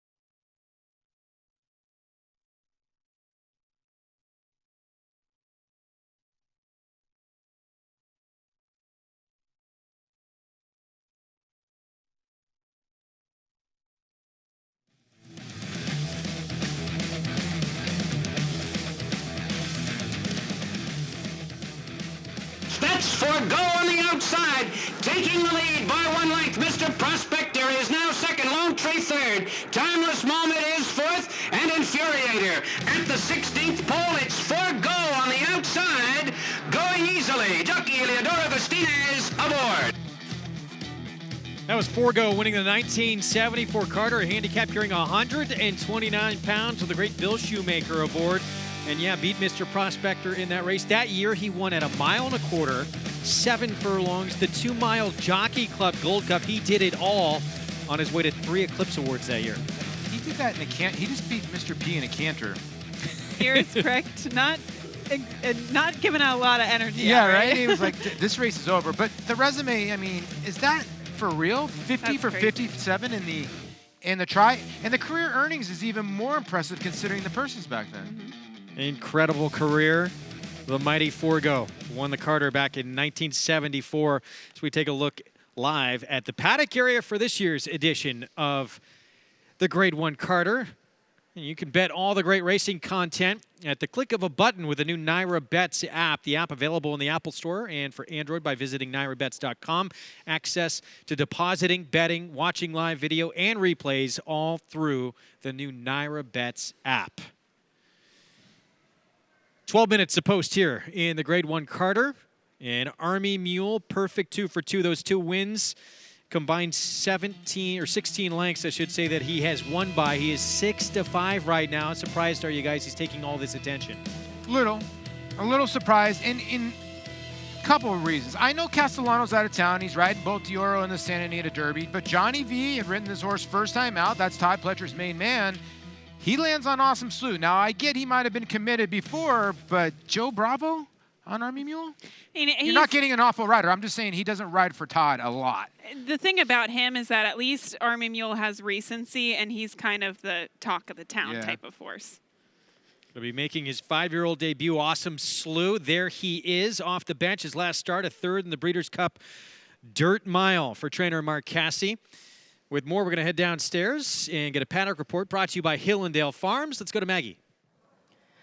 Greg, thank you. And taking a look at that horse, making his first start since the Breeders' Cup out at Del Mar is the outside runner in number 11, Awesome Slew. And Awesome Slew is just one of those really neat horses. And you can, when you look at horses, you always want to look at their eye. I think you always need to start in evaluating horses at the top, at their head, and he has the most honest eyes I think you could ever ask for in a horse, and that's the first thing that always draws me in with him. And as far as coming back off the layoff, it looks as though Mccarthy has him so well conditioned. He looks fantastic. It does not look like he's missed a beat or that time off from the races. He looks exactly the same as when I last saw him, which was during the summertime at Saratoga. So I like what I'm seeing from Awesome Slew, and as they were saying upstairs, he should get the right kind of setup coming back at the 7/8 distance of this Carter. Now, one that is trying this distance for the first time is the undefeated number 2 Army Mule. He's gorgeous. As Todd was alluding to, this is a good-looking horse. He does get on the muscle. He does get keen. That's what I had seen from him first time out. I will say, though, that he's a stronger, more defined-looking horse this time around in his 3rd start of his career. We'll see what he does. if he handles the 7 furlongs. Second off the bench is number 3, Favorable Outcome, who I think benefited from getting that start, although it was disappointing in the Gulfstream Park Sprint. He is really, really tight here in the paddock, guys. Graded stakes winner at this distance, the 3, Favorable Outcome for Chad Brown. You don't see Chad Brown runners at 11-1 very often on this circuit. Here is Spartiatus. We have a rider change. Abel Lizcano on board for Rudy Rodriguez. 54-1 would be definitely an upset in here, but he is trained by Rudy Rodriguez, always dangerous. Army Mule, will his star continue to rise? First test in a Grade 1, trained by Todd Pletcher. There's the $825,000 purchase. Looking for a hat trick, 3 in a row. Here's the aforementioned Favorable Outcome for trainer Chad Brown. He won the Grade 2 Swale last year in February at Gulfstream. He's capable of running a race good enough to beat this group here today, but his last race doesn't bode well for him in this spot. It is Chad Brown at 11-1. There he is. There he is, in the finally. silks of Klarovich Stables and William Lawrence. 6th in that comeback race this year in the Grade 3 Gulfstream Park Sprint. Here's a look at the 4. Dushare at 6-1. Very, very good horse. Probably was the best in the Tom Fool. He's a lunch pail horse. Never missed the board here at Aqueduct. Grade 3 Toboggan winner at 7 furlongs, 2 back the 5. Great stuff for David Jacobson. He was beaten by Skylar Scramjet and Dushare last time out in the Tom Fool, but he could turn the tables at 7/8. Long shot runner that I like a little bit here. Son of Flatter, Petrov with Manny Franco aboard for Ron Moquette. Probably sits an okay trip with a lot of speed in here. Sits in that maybe first or second flight and is going to try to mow him down. And Manny Franco on a roll. Red Dragon Tattoo 67-1 with Paco Lopez. He is not impossible at 67-1. I like him at a bit of a price. His last race might indicate that he's rounding back into form. Green Grotto, he shocked the field in this race last year, winning at 54-1. He's going to have to do it in the same fashion. He's 8 now, and he's going to have to do it from gate to wire. 26-1 today. Skylar Scramjet, this is surprising. He was 3-1 morning line. He's won 4 of his last 5. He is 8-1 currently. And Michelle Nevin has him in impeccable form. He's going for 3 in a row, but can he keep the momentum at 7 furlongs? Huge price on Fellowship at 61-1 right now for Ken Decker. Well, just tough to endorse. The 2 wins are an off-the-turf event at Delaware and a sloppy racetrack race, or a good racetrack race, and an optional 32 at Laurel. And there's Awesome Slew for trainer Mccarthy. Said he's come back bigger and stronger than ever off the bench. Bigger and stronger since the Breeders' Cup Dirt Mile. To me, he looks like the class of the field. Again, you don't see these kind of numbers on Chad Brown runners often here in New York. 11-1 on a former graded stakes winner at 7 furlongs. That is Favorable Outcome. He is a son of Flatter. Flatter, of course, also Sire Travers winner, West Coast, the successful son of AP Indy, part of that Claiborne Farm roster in Paris, Kentucky, stands for $40,000 at Claiborne Farm. Having some fun, frolicking out in the farm. And we'll see if his son here, Favorable Outcome, can make an impact here in the Grade 1 Carter coming up. Going to take a break in the action. It's been 25 years. Or actually, Favorable Outcome. Can he get it done? Second off the bench. We'll be back. Stay tuned. Coming on strong. Coming on strong. Here's Minute to Stardom, making her papa proud. The Star Guitar Filly. Coming on. Testing 1, 2 is all alone. She comes to the 16th pole, and this one is all over but the crying. On the wire with Rida Star photo finish. My love for you. Coming on strong.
Back on Aqueduct Live, one of Paulie's good friends. You know what he's saying to you right now? First place. They are rolling right now, the Mets. First place. Thor, DeGrom. I don't know if they're using this shot to say that Mr. Met's head's about the same size as mine or not, but we are in first place. Same cap size. Yes. Well done. You guys are rolling right now. It's good for the state of New York. Of course, that other team, the other side of town, they're pretty good too. as well. Yeah. We're going to check back in right now with Andy on the Wood Memorial Betting Challenge. Andy? Thanks a lot. I'm happy to be joined by Stephanie Davis. Stephanie, you have a lot of experience playing in contests. You could say that. A couple of years, been 10, 12 years doing this. And success? At times, yes, and at times, no. But, you know, we enjoy it, and we have fun doing it. Have you had any success in the contest at NYRA in the past? Yes. I think about 10 years ago, I actually won the Fall Challenge, which was really exciting. And we've had, you know, wins here and there. Do you like the live money format that we have for this contest? I do, and I like the format with the exactas and the trifectas. For me, it makes more sense to play like that. I'm not a big fan of like the win-play show betting. I don't want you to give away any strategies in your play, but obviously you're playing toward the exotics. Do you travel around a lot to play in different contests? Not as much as we used to. We used to travel around all over the country. Now we just kind of play more remotely and online. And I know you can qualify for our Belmont Betting Challenge online as well. I think horse tourneys and DRF. Will you be playing in the Belmont Betting Challenge? I think you could say I will be. Good. Well, we appreciate you joining us and wish you best of luck today and going forward. Thank you so much. Thanks a lot, Greg. I would like her to give away some of her betting strategies. I could use some help. I mean, listen, it's something that's fun to do, and 10 to 12 years is a lot of experience. But I like what she said. I don't like win-play show. I want tries and exactas so she can build her bankroll, you know? Great contest going on. $5,000 to the winner and a seat in the Belmont Handicapping Challenge and the National Handicapping Challenge as well. With more on this field, we're a minute to post here in the Grade 1 Carter. Let's go to Maggie. Greg, I think it is less chilly here outside than what Skylar Scramjet is on the board. I would expect him to be far less than a 6-1 price coming out of what was an impressive effort last time out in the Tom Fool. The one difference I can say about this horse today relative to his last was that in the paddock, he was strutting his stuff. He was on his toes in that Tom Fool effort. But today, he was a lot more quiet. But I will say that it seems as though he's woken up since setting foot on the main track here at Aqueduct. Physically, he looks great, and I don't think he's a horse that should struggle too much with the 7 furlongs as he'll try it for the second time in his career, and he's doing much better than the first time he tried it, but just a little bit of a different kind of mentality here today. I did see him schooling yesterday, and maybe that's what has quieted him down a bit in the paddock. We'll see. Like I said, 7-1 seems like an awfully big overlay, Greg. Maggie, thanks. Yeah, if you got 4-1 on this horse, you would have thought probably you were getting great value. He's up on the board at 7-1 right now. Meanwhile, Army Mule, the reason for that is because this horse is taking all the attention in his Grade 1 debut. Yeah, I think he's knocking the odds down of Dushare the 4, who we saw in that replay with Skylar Scramjet, who might have been best, was way wide and was flying home. Both of the horses are 7-1 because Army Mule is taking all that money. And I think what Army Mule really has to prove as well, not only is he posted to the inside, but his last 2 races, he's been perched to the outside. He's had dream trips. So he's really going to have to overcome a different pace and just race dynamic today. Well, Gabby, Paul, Maggie, all going with the runner on the outside here coming out of the Breeders' Cup Dirt. Awesome Slew. Made a tremendous appearance and looking to get a Grade 1 win under his belt. There's no doubt about it. Look for him late. And I said this earlier, the competition that he's ran against, Sharp Azteca, the player, Dreyfrong, Mind Your Biscuits, these are horses that would all be favored in this race. He's a horse that used to be a bit of a runoff, but they've really gotten him to settle in the afternoon by planning that, but also I think by cutting back in distance to one-turn distances. And he just looks like a horse that's really been thriving lately. So class of the field, I have to go to him. There is Skylar Scramjet, the surprise at 7-1. Big price on the board. He's won 4 of his last 5.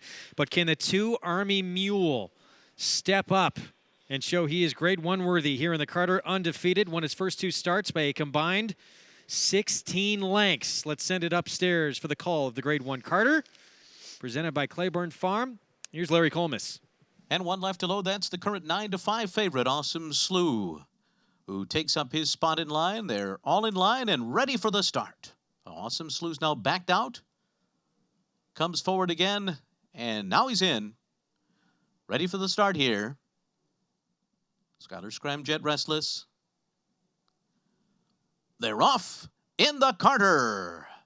Skylar Scramjet comes out running quickly. Green Grotto and Red Dragon Tattoo have speed 2. And then it's Petrov, Favorable Outcome, and Army Mule on the inside. Fellowship is 6 lengths off the lead. Awesome Slew is perched outside of him. And they're followed by Spartiatus along the rail. Do Share and Great Stuff at the back of the pack. Up front, it is Red Dragon Tattoo and Green Grotto, and they're going at it through a 22.09 half mile. Skylar Scramjet and Army Mule are right behind. They're 2 off the lead with a half mile to go. Then Favorable Outcome paired up with Petrov into the far turn, 5 from the front. Awesome Slew is 7.5 lengths off the lead at this stage of the race. Then Spartiatus under a drive on the inside. Fellowship is next. Do Share and Great Stuff.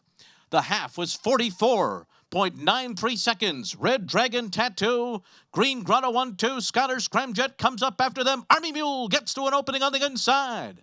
And Army Mule charges up the rail to the front at the top of the stretch, pulling away to a 3-length lead. Skylar Scramjet is second. Petrov is third. Awesome Slew is rallying on the outside, but he's got a long way to go to come and get Army Mule, who's pulling away by 5 and finishing fast. Army Mule, ultra impressive in the Carter. He flew home, won it by 6 over Awesome Slew. And then it was Great Stuff. And Skylar Scramjet, the final time, a blistering 1 minute 20.94 seconds. Not far off the track record from Army Mule, and more than up to the task of a Grade 1 win here in the Carter. Yeah, 3 different riders and 3 different wins, and Joe Bravo completely loaded. And you look at the race and you're thinking, okay, this horse needs to get to the front end to beat this type of field. No, he settled nicely, and Joe, when he saw that opening, race over now. Awesome Slew ran his race. It's just, he could not catch this horse. Too far back. He was too far back, and he was a little bit wide too, but there was no way, even if he had an ideal trip, that he was going to beat Army Mule today. This horse is the real deal. It's amazing. It's amazing to me how Todd can get a horse for a 4 to 5 race stretch and really get them to just thrive and give St. Elias Stable credit. Here's a horse that they did not know what they really had. They obviously knew he was something special. Take the shot now, go for the Grade 1 while the horse is hot and young, and boom, they got it. This was an aggressive move, taking this big of a step up, and he more than responded. St. Elias Stable, of course, Vinny Viola and Army Mule. Todd Pletcher, son of Frisian Fire, and now Sky is the limit. We have a new star here in the sport in the sprint division. You know, it's funny too is you talk about the sprint division. Some of those horses have gone separate ways. Now, Mind Your Biscuits did run well over in Dubai, but a lot of those horses are getting a little bit older. This horse is going upwards. And hopefully he can kind of keep himself together. He is a very lightly raced 4-year-old. Hopefully he can keep his talents on the track, because he is really something special. Yeah, and the thing about it is, he's not a front-end one horse. We just saw him be able to rate. That's what makes him so dangerous. When you have horses like this that are just so talented, they're usually runoff horses, and when they get looked in the eye, they sort of crumble. He's not that type of horse. He was able to sit. And the way he finished, I mean, I know he's a second, a little under second off the track record. 4 ticks off the track record for 7 furlongs here at Aqueduct, and an incredible performance from Army Mule. We're going to hear a lot more from this runner, you would think, throughout the course of the year with a performance like this. Wow. That's all you need to say. And Skylar Scramjet, I thought, ran the race that, you know, he wanted to. And there you see Todd. He's just got to be ecstatic, and he probably knew he had the goods. Again, we talked about this horse. Frisian Fire stands for $4,000. They paid $825,000. So not only is he fast, he's darn good looking. 3 wins, 3 different racetracks.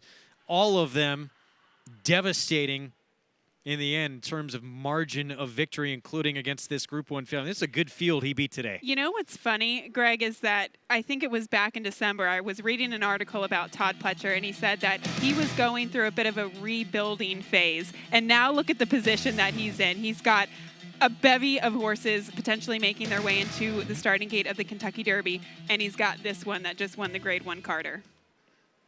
It's usually just reload when you're Todd Pletcher, isn't it? But rebuild, he's in pretty good shape. And even cracked a smile. There's Vinny Viola as well. Wow. I mean, there's Louis Laz. These are Louis Lazanero right there. These are the same connections that won the Kentucky Derby with Always Dreaming. And wow, now they have this kind of horse living life right, my friend. And, you know, this was 7/8, but the way that he rated inside of horses, the miles, I'm with you. Anything, you know, like I think that there's a lot of options out there for him. He's been able to relax all 3 starts. And listen, he destroyed an honest horse. Awesome Slew, again, was about 5 lengths clear. These 2 horses were 10 lengths clear of anybody else. So he basically put away a pretty honest horse. Great stuff. Give him credit for a nice third. And with all the buzz on this horse, in the end, he actually didn't go off the favorite. It was Awesome Slew in the end. It was your 9-5 post-time favorite. And that was a good race, I think, for Awesome Slew to build upon because, you know, I've always thought that he might be best at the 1-turn mile. 7/8, he obviously fell back a little bit too far off of the pace today, but a good race to come back off of the shelf. Unfortunately, he just ran into a bit of a freak show today. He ran into a buzzsaw. It's the bottom line. He ran into a friggin' buzzsaw. Early favorite, Breeders' Cup Sprint. Right now, I would think a lot of people, like we said, what have you done for me lately? What I just saw right there, yes. Incredible performance from Army Mule in his Grade 1 debut. Let's head downstairs to Maggie. Yeah, you go. And here with Vinny Viola of St. Elias Stable. And Vinny, your patience and money has certainly paid off here with Army Mule. Yeah, a bit of a contrarian path to developing a horse from a nondescript sire. But if you really think about horses as athletes, the moment we saw him, Jimmy Krupe, Dennis O'Neill, myself, he's just a premier example of an equine athlete, and he showed it here today. And once again, he's winning by open lengths. His first time at 7/8, snuck up the rail, but exploded when clear. And the thing that I liked most about it, you know, he could have easily been overcome to his outside, but he almost took the pace when he wanted to get room to know what he was going to do. He knew what he was going to do. Very excited about the rest of the season with him. I was just going to say, are we going to stay on the sprint path? I think I'm going to push Todd a little bit farther because you saw it today. I mean, 120 and 4 on a kind of heavy, mucky track, a little bit, let's say, dewy, heavy, yeah. So I think this horse could be very special for the sport. He's already shown he's special here, Vinny. Congratulations. Thank you very much. Thank you, Maggie. Sonic Mule in the Grade 1 Carter, guys. Maggie, thank you. So now perfect 3 for 3, wins at 3 different racetracks. And Andy, Army Mule, a star-making performance today. No question about it, Greg. That was incredible. You know, the thing you're concerned about with Army Mule is he's made so few starts over the last year. You want to keep him on the racetrack because, as Vinny Viola just said, we need stars like this on the track. And that performance by Army Mule, I would say that was about as impressive a performance as we've seen all year. That was incredible. He's a lightly raced horse. Don't kid yourself. This is a good field. I actually kind of disagree with Gabby. I think Awesome Slew ran his race. I think he ran very well in here. He just got left in the dust behind a horse who made a career-making performance. No shame for Awesome Slew here. Army Mule is a horse we're going to hear a lot more from in the future, and let's hope we see him in the Met Mile because this is the kind of horse you want to see on Belmont Stakes Day. Yeah, that Racing Festival Belmont Stakes Week is tremendous, and we would love to see him show up for that. You know, you talk when Vinny talking about a non-discrete sire. Frisian Fire was this favorite going into the Derby for Larry Jones before he had some foot problems. So he was very talented. That's why his stud fee is pretty low. But wow, they got to be excited. Do the sons and daughters of Frisian Fire. If you own one now, you got a nice one with Army Mule. Vinny Viola spent $825,000 on the Son of Frisian Fire, and now he's undefeated 3 for 3. We're going to take a break. It's been 25 years coming up, an historic season for Colonial Affair, and a breakthrough victory for his jockey, Julie Crone. We'll be back.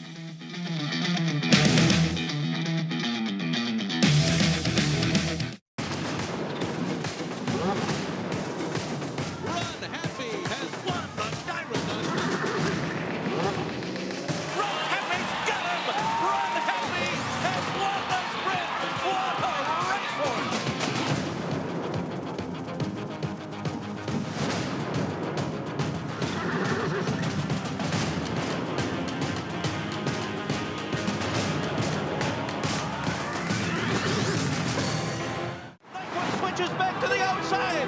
Exaggerator down to the 16th pole, but Exaggerator has turned the tables. He has won the Preakness. He has won the Travers over American fans. Irish War Cry has won the Wood Memorial. Alice. Good Magic's gonna win his first race, and he's gonna do it in the Breeders' Cup Juvenile. Make NYRA Bets your home for online horse racing and betting. Start earning your sign-up bonus right now. With NYRA Bets, you can use our state-of-the-art website to bet on live horse racing at over 200 tracks around the world. Bet anywhere, anytime, using your computer or mobile device. Earn valuable reward points on bets. Build your bankroll with our exclusive promotions and earn cash rebates. Sign up now at NYRABets.com and start earning your sign-up bonus now. NYRA Bets, racing's best play.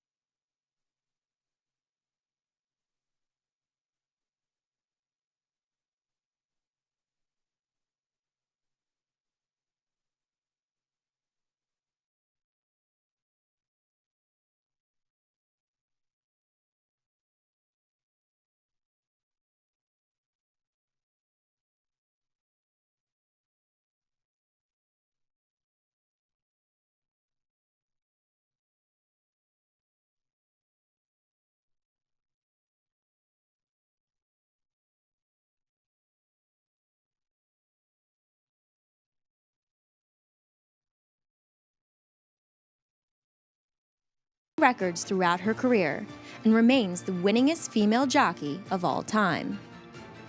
On the outside, I'm cold and wet, and on the inside, I feel really good about it, and I'm kind of glad it's over.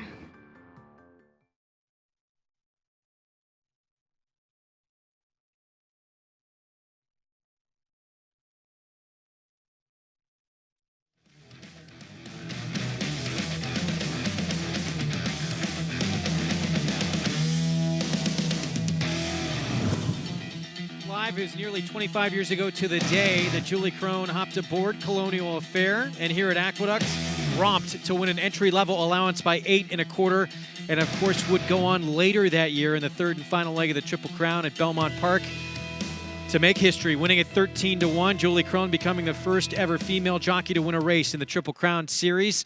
Looking back on that, let's go to Maggie Wolfendale and Leah Giramati. There has only been one. In 149 runnings of the Belmont Stakes, only a single female jockey has ever been victorious. Her name, Julie Crone. And they're coming down to the wire in Colonial Affair. Julie Crone, the first woman to win the Belmont. She wins by 2. Kissing Chris second and Wild Gale third. Former rider and now successful trainer Leah Giramati recalls what a tenacious presence Julie was on the racetrack. Julie was a fiercely competitive jockey, and not just a fiercely competitive woman jockey. It was very important to her not just to be a woman jockey, but to be the best jockey. Among her many fans, perhaps none was bigger than legendary Hall of Fame trainer Alan Jerkins. Oh, the chief loved Julie. He thought she was a spectacular rider, a spectacular horsewoman.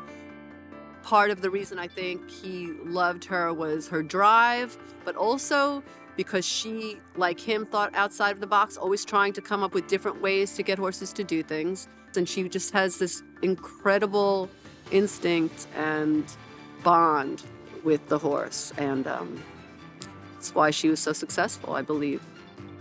Julie broke many records throughout her career and remains the winningest female jockey of all time. On the outside, I'm cold and wet, and on the inside, I feel really good about it, and I'm kind of glad it's over.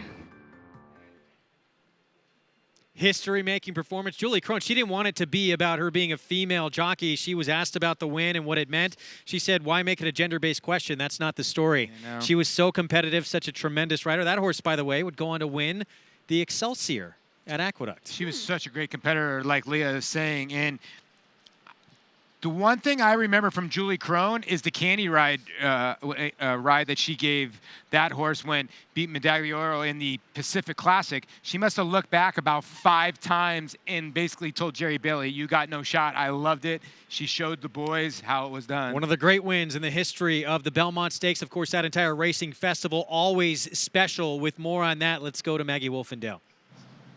And this is just the tip of the iceberg, Greg, as we are getting deep into Derby season, but then just around the corner, here with Chris Kay, president of NYRA, we're going to be heading into the Belmont, and this year it's a special one, Chris. It's 150. Right, so this is 150th anniversary. It will be special.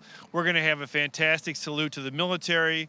A Broadway play will have their entire cast come out to perform. We've got a great concert as well.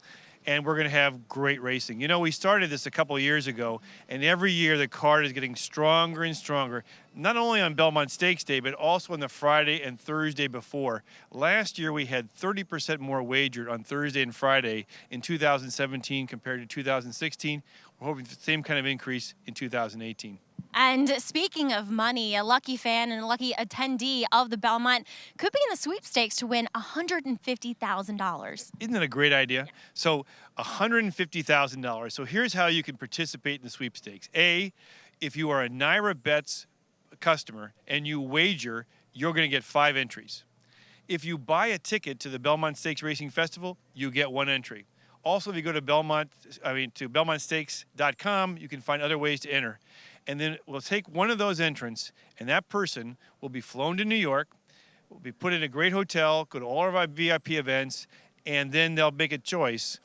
In the afternoon, if their horse wins, they get $150,000. That is absolutely incredible, and looking forward to that. And as if that's not enough excitement, Saratoga is less than 4 months away, and some exciting new things there as well. Right. For the first time in many decades, we're going to actually renovate part of the facility. So at the very end of the grandstand, at the top of the stretch, we've removed 5 different sections of seats and installed a fantastic new facility. It's an area where you have restricted access. You pay to get in that area, and we're going to have your own private bar, private kitchen, private bathrooms, and then 3 different types of social lounges where you can sit on banquettes, or you can have half tables where you have seats below it. It's going to be great fun, and frankly, the seats are going like that. We've already sold a lot of them on a season ticket basis. We've reserved some areas for daily sales, and I encourage all of our fans to check this out because it's new, it's fun, there's no dress code, no coat and tie, but just lots of fun. Well, can you save one for me? I'll do the show from there. It sounds amazing. I will save, as long as you don't bring Tony with you, I'll guarantee you have a seat. Do you hear that, Tony? But Chris, thank you so much. Looking forward to a great summer here at NYRA. Thank you very much. Take care. Greg? Maggie didn't hook us up. What? Can we get 4 seats, please? We're a team on this show. That is tremendous. I mean, obviously, everyone looks forward to Saratoga, but with the upgrades, it just looks phenomenal. It's going to be a tremendous summer there. We're going to be there live all meet long. Brag about it now. 94th Wood Memorial presented by NYRA Bets later on in the card. 1 1/8 key prep for the Kentucky Derby, and of course enticed off what he did in the Gotham back on March the 10th in a race that we showed you. Going to be the horse to beat. He definitely looks formidable in this position here. Obviously, last time out, a winner in the Gotham Stakes over Old Time Revival. This horse is big. He's good looking. He looks like he's getting better as well. The question is, can anybody else step up against him? Yeah, there's a lot of question marks in here. There really is. When Maggie was talking to Todd a little bit earlier, if you missed that interview, he was talking about the 9, Vino Rosso, saying, hey, listen, he works just as good as Audible and all of his other horses. We'll see if his coming out party comes today. Bob Baffert's sending a horse from the West Coast, Restoring Hope, the 8 in here to try to challenge Enticed. But this one's going to be tough to beat at 6-5.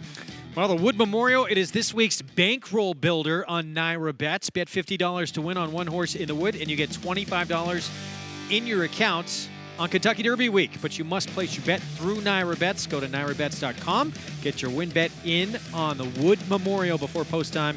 $25 in your account for Derby week. Take advantage.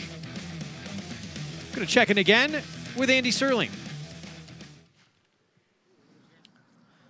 Joined by Anthony Napolitano. You're having some success here. You're up in the leaderboard, 4th currently? Yes. And you've done well in this contest before. You were 2nd in this contest last year. Yeah, 2nd last year. And now we had somebody on before that was leading. He went down to 5th. He's back on top, so maybe that could be good for you. Yeah, you know, you got a couple of more shots left. And you like these live money contests? Yeah, definitely better. The live money contests are better. Anybody in particular you want to give out in the Wood Memorial? I know you like a horse in there. I like Restored Hope. I think he's going to run big today. Coming in from California for Bob Baffert, taking a shot for the Derby? Yeah, I think he's got the speed. He can lay close, and he's going to run big today. Trying to beat Enticed last time the time? Yeah, I think last time was his race. All right, so Restoring Hope in the Wood Memorial. Anthony, best of luck in the contest. Thanks, Andy. Thanks for joining us. Let's go back to Greg. Now, Restoring Hope, he's reportedly been holding his own with Salamini in the morning, coming off a restricted maiden special weight win back on the West Coast. We're going to take a break in the action. Back in 2012, Trinaberg won the Bayshore. Willie Martinez says, once I cleared the chute, I knew it was over. Can Aqua Belsar follow in his father's footsteps? We'll be back.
Prado. They've got a 2-length lead as they come down to the 16th pole.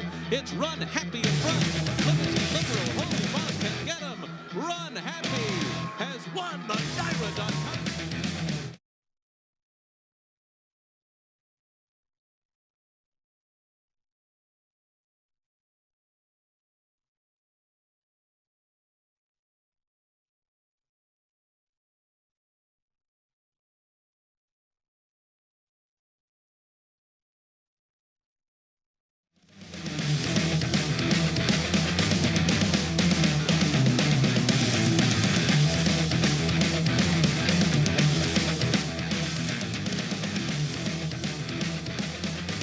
Back on Aqueduct Live, we mentioned legendary Stall 1 at Claiborne Farm, now held by Run Happy here. He won the Breeders' Cup Sprint in track record time, named the champion sprinter of 2015. That was part of a 6-race win streak, running all while not on Lasix at all. 3-time Grade 1 winning millionaire.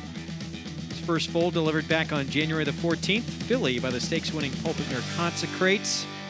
Incredible sprinter, and we saw a horse So maybe he has that kind of a career ahead of him, maybe. You know what's crazy is we were talking before the show, like, what are you going to do at Army Mule? I'm like, he could be the next Run Happy. You have no clue. Yeah? Because he's run 2 races where he's freaked. You might be able to say that now, right? I mean, Run Happy's a different animal. Let's go. He was freaky, but what Army Mule did was pretty close. Grade 3 Bayshore 3-year-olds going 7 furlongs coming up next, and it is Engage for Chad Brown, making his 3-year-old debut, the current 3-2 favorite. Start off our post parade though with I'm an Ocala Dude, trained by Michelle Nevin, comes in off back-to-back wins. And started his career off against Maiden Claiming Company, taking a big step up in class today at 16-1. Justaholic the 3 also comes in off back-to-back wins. Jose Ferreira aboard. He looks like the speed of the speed, trained by Keith Nations. His last race was super impressive. There's no doubt about it. He just needs to step up. National Flag, trained by Todd Pletcher, comes in off a win at Gulfstream. Yeah, this horse was 5th in the Hopeful. They regrouped and came back with a nice win on March 2nd. Looks to be one of the ones in here. Chad Brown's Engage ended his 2-year-old campaign with a grade 3 victory. Johnny Velasquez aboard for the first time today. Have not seen him since October, but very talented, and the betting public has landed on him as a heavy favorite at 3-2. Avinu Malkenu, trained by Jeremiah Engelhardt, making his 3-year-old debut. Well done, Wolfie. New York bred, won his first 2 starts in that company and then tried a little bit tougher. Not bad in the Nashua last time. And here's the son of former Bayshore winner Trinaberg, Aqua Belsar, big long shot at 12-1. Trying to follow in his daddy's footsteps, posted to the outside. I think he's got the same pom-pom as his dad had, Triniberg. You remember that, Paul? Yes, he had the pom-pom. Yeah, he does, the lucky pom-pom. We'll see. That's good luck. And late to the party, here is the 2, a different style. He was a stakes winner of the Jimmy Winkfield at Aqueduct in the Mud back on February the 10th. I think this horse is very dangerous, and the reason why is John Service, when he has horses that win their last start, he's tough, and then when he lays them up, they're even tougher. Look for this horse to try to sneak away on the front end. Oh, with more on the current favorite on the board, who's making his 3-year-old debut. Let's go to Maggie. Engage will look to get back to his winning ways as he does come off of a winning effort back in the Futurity, but that was in back of October 2017. Now, he is a horse that I like the fact that they continue with a sprinting path for this runner. He hasn't really grown from 2 to 3, but that's okay in my book when you stay at sprint distances. He does look fit to me. He did present himself well in the paddock. He has a great forward, bright demeanor, all things you like to see. But like I said, there hasn't been much change in him from the 2 to 3-year-old season.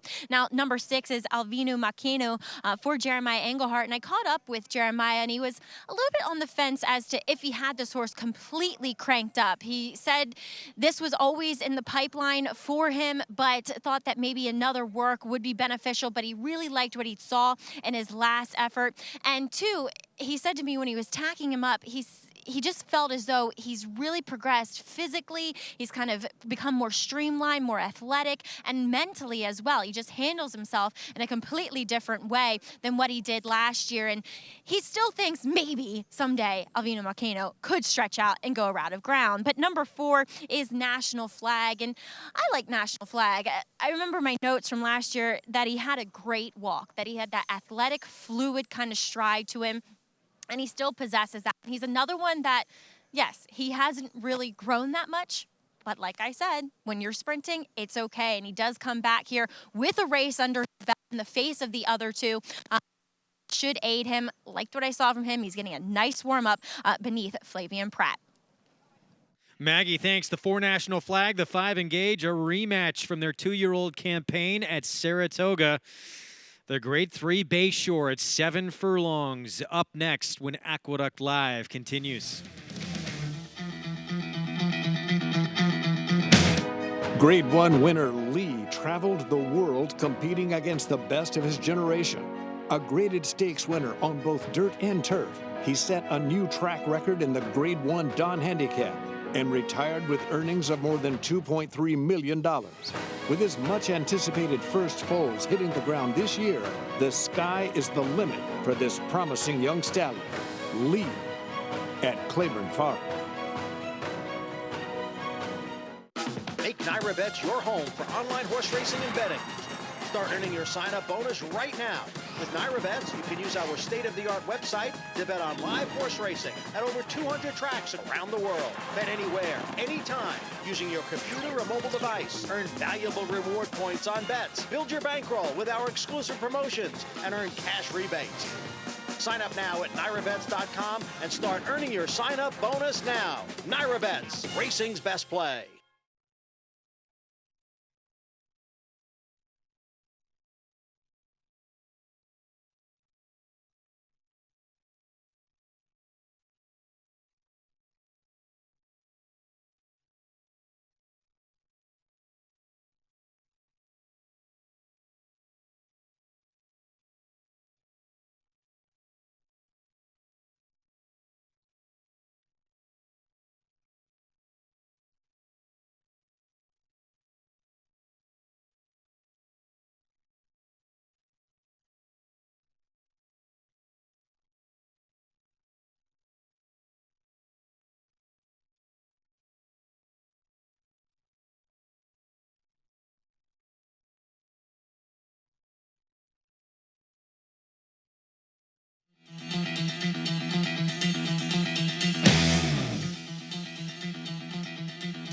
Located on the Upper West Side of Manhattan, the Museum of Natural History, one of the largest museums in the world, right across the street from Central Park, where you can learn about human cultures, the natural world, and the universe. One of the many attractions here in the Big Apple.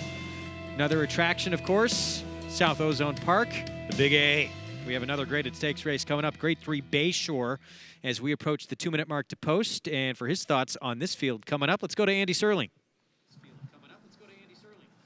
I'm interested in a horse at a bit of a price in here, Avinu Malkenu, who ran very well in his first 2 starts, and we know he can run well fresh. He hasn't run since running poorly last time in the Nashua, but I think a mile's a little far for him, and I also feel like they made a mistake by wrangling him back. Now cutting back, he draws a good outside post. He can stalk the speed here. Engage can win. He's okay, but I don't think he's any kind of superstar, and I feel the same way about National Flag, who's just okay, but he's got to repeat his performance from Florida, and sometimes Todd's horses, Army Mule notwithstanding, don't repeat their races down in Florida. And I thought Avino Malkenu is a talented horse, and he's a very big price for a good trainer in Jeremiah Englehart.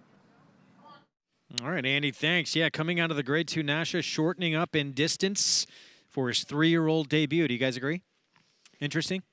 He is very interesting because he was very good when he started his career, and I thought that, you know, he had things go against him in the Champagne. He's surely a price. I mean, I think you probably took the right approach with this race, Paul, and to get a little bit of a new face, because there's something, my gut is telling me to not trust Engage and National Flag and Avinu Malkenu. Maybe you're on the right track with the two, a different style. Well, you have so many horses here that are sharp, right? You have the 1 at 18-1 that's won 2 in a row. You have the 2 that's 3 for 5 lifetime. A lot of these horses are just multiple winners, bottom line. So it makes for a difficult race, and that's why I did go 4 deep of my now out of pick 5, the pick 5 that I played, because I didn't use the horse in the first leg. But Engaged, I think you can play against. Again, I think the 2 at 10-1 is a ridiculous price. We just saw him. He won the Jimmy Winkfield. Here is a look at the Grade 3 Futurity, though, and Engage with a victory to close out his 2-year-old campaign. This was at Belmont. Now, he started to get better, that's for sure, and that's always something you want to see with a horse coming back in his 3-year-old season. However, that said, he did not beat the toughest of fields. Horses like Barry Lee, who finished second to him, we really haven't seen anything from him since. That field that he beat has not improved in their 3-year-old season. And you never know how they're going to come back from 2 to 3, if they'll progress or if they peaked early on. Yeah, that's always, you know, that's tough to gauge. Usually they'll peak a little bit more from 3 to 4, and they'll peak from 2 to 3. Usually what you want to try to do is try to match that number or match that buyer figure, whatever number you use, that they race to 2, and then they'll vault forward. So you never really know what you're going to get. Here's a horse who has won back-to-back starts, but against considerably easier company. I'm an Ocala dude, the one moving in. Won by more than 7 lengths each of the last 2. One of those a 40 maiden claiming event. Trained by Michelle Nevin. And there's a different style, the Jimmy Winkfield winner. And probably the horse to catch with a speed rider and Kendrick Carmouche aboard. I also thought Justaholic could probably show similar speed as well. I mean, I know he's coming out of a 7/8 race where he did show speed. His race was very good visually. He did it with his ears pricked, all the signs that you like to see. It's just a tough ask for him today. Even money on the 5-horse Engage, stepping in for trainer Chad Brown in his 3-year-old debut. It's the Grade 3 Bayshore. Send it upstairs to Larry Colmus for the call. And Avinu Malkenu comes forward. Aqua Bel Sar will be the last one into line. They're all in line, ready for the start. They're off in the Bayshore. And Justaholic had to take up at the start here. A different style goes out to the lead. Avinu Malkenu away second. Aqua Bel Sar is third on the outside. Then comes Engage, followed by I'm an O'Caladude at the rail. National Flag is taken to the outside by Flavian Pratt, staying on the outside of horses and 5 lengths from the front. And after a tangled beginning, Justaholic is last. So up the backstretch with a different style in front. 22.82 was his first quarter. The lead is a length and a half. Avinu Malkenu is second, moving past the half-mile pole. Aqua Bel Sar is third. I'm an O'Caladude and Engage are together fourth and fifth, 5 from the front. National Flag is 2 lengths off of them and Justaholic. A different style leads the way on the far turn. Avinu Malkenu's 3/4 of a length behind. Aqua Bel Sar is next. Engage with work to do. 3.5 lengths off the lead. I'm an O'Caladude. National Flag's got a lot to do too. He's 6 lengths behind. 45.77 the half. They're into the stretch. And here's Avinu Malkenu on the outside to the front from a different style. On the inside, Engage is next, and National Flag has kicked it in, and here he comes. Avinu Malkenu and National Flag arrive at the 16th pole, and National Flag takes off. National Flag blows them away late in the Bayshore. Winning it by almost 5 in the end as Engage came on for a second, then Avinu Malkenu, and I'm an O'Caladude in 1 minute 23.16 seconds. Another Todd Pletcher horse with another star-making performance. National Flag from off the pace for the win here in the Bayshore. Leave out Pletcher, leave in a stretcher. Watch this start. Again, the 4 and the 3 get absolutely destroyed. The 2 comes out, the 5 comes in, and this horse wins by open lengths, Gab. Yeah, Justaholic might have had the worst of it, but surely National Flag did not get off to a good start. As you said, both of these horses were sandwiched from the get-go. But again, Flavian Pratt didn't react to that situation. He just let the horse kind of find his stride underneath of him, a couple strides coming out of the gate. This was super impressive. I mean, it really was. Because here's the thing, he did this. when you get left like that, you usually get maybe a rail run. You get a tiny bit lucky, right? You can cut through. He just ran right around them all. And not only did he run around them all, he ran around them like they were tied to a pole. And he ran it in 1:23. Now, I know he got left. Army Mule ran 3 seconds or 2 seconds faster. Just shows you how good he was, but take nothing away from National Flag. Todd Pletcher's having a good day. Yeah, right? Yes, he is. Wow, National Flag. All kinds of trouble beginning of the race. In the end, it wasn't even close. Wow. Ran away from him. 7-5 on National Flag here, who was perfect in his 3-year-old campaign. A win at Gulfstream and now the Grade 3 Bayshore. Andy, I know you had to be impressed with this one as well. We'll get to Andy in a moment, but National Flag, very impressive. 3 wins now from 5 starts in his career. You see Engage, Avinu Malkenu, I'm an O'Caladude, round out your top 4 in here, but the star of the show, certainly National Flag, as we check in again with Andy on what a performance. This was a very impressive performance. Now, let's be fair. This was over 2 seconds slower than Army Mule, though I think that just shows how good Army Mule was. And these are 3-year-olds, and the others were older in the Carter. But National Flag, he looked like he was shot out of a cannon. I thought I was going to get the money with Avinu Malkenu. At the end of the day, he chased a pace that ultimately fell apart, so he didn't run badly, but he was second best. National Flag was an hour and a half the best in this race. Great day for Todd Pletcher, and I suppose if you're like Gabby and you like Vino Rosso, maybe you're supposed to move him up in the Wood Memorial. I won't, but I'm a stubborn guy. We talked about how loaded Todd Pletcher is with 3-year-olds. That's a horse who really wasn't even on many's radar, but a horse who's been training exceptional in the morning. We'll see. He's going to be in the Wood Memorial later. Maybe he steps up. He could step up. He's a horse that they've been saying in the morning is a morning glory. One last thing on National Flag. Sometimes when you want to go back and look at the PPs, why did this horse win? Look at both times that this horse has been on the front end. got completely lost, wanted nothing to do with it. Maybe getting left actually helped this horse. He might be a horse that wants to see horses in front of him and run them down. Could have been a blessing in disguise for sure. But, you know, talking about the early pace, yes, he did get that pace. So did Engage, too, and he just kind of fell a little bit flat. So I did think that this was a super performance from this horse. And, you know, for Engage, it was his first start of his 3-year-old campaign. We hadn't seen him since October. Certainly could move forward off that, but National Flag, wow, to get wiped out early like that, come back and win the way he did, very, very impressive to win the Grade 3 Bayshore. Of course, his dad was quite a sprinter in his own right, Speightstown. Yeah, he was. And what a sire he's turned out to be. Congratulations out of Bernardini mare, date to remember in Windstar, China. Horse Club, keep adding to that bankroll. That pick 3, $90.75. Not bad so far. And you still got 2 legs left of that NYRA late pick 5. Including the Grade 2 Wood Memorial. National Flag, though, with the win in the Grade 3 Bayshore. Let's go to Maggie. Standing by with winning rider Flavien Prat, and shipped in, you get a win, first time on National Flag, and you worked out a pretty good trip considering you were so far off the pace. Yeah, exactly. Well, I got squeezed out of the gate, so we kind of changed the plan and ride him off the pace. And after that, I mean, once I tip him out, he made a good move. And obviously, you're here today for the Wood Memorial aboard Bob Baffert's horse, Restoring Hope. What can you tell us about him? He's doing extremely well. I mean, he just broke his maiden, so it's a big step up, but we're pretty high on him. Well, congratulations here. Hopefully you keep riding into the winner's circle. Yeah, I wish. Thank you. All right, guys. Maggie, thanks. Restoring Hope, a horse who reportedly been holding his own in the morning with Salamini for Bob Baffert. Salamini, another one that we'll see a little bit later, another one that's on the Derby Trail, and who Maggie just interviewed for Flavien Prat. A lot of people don't know.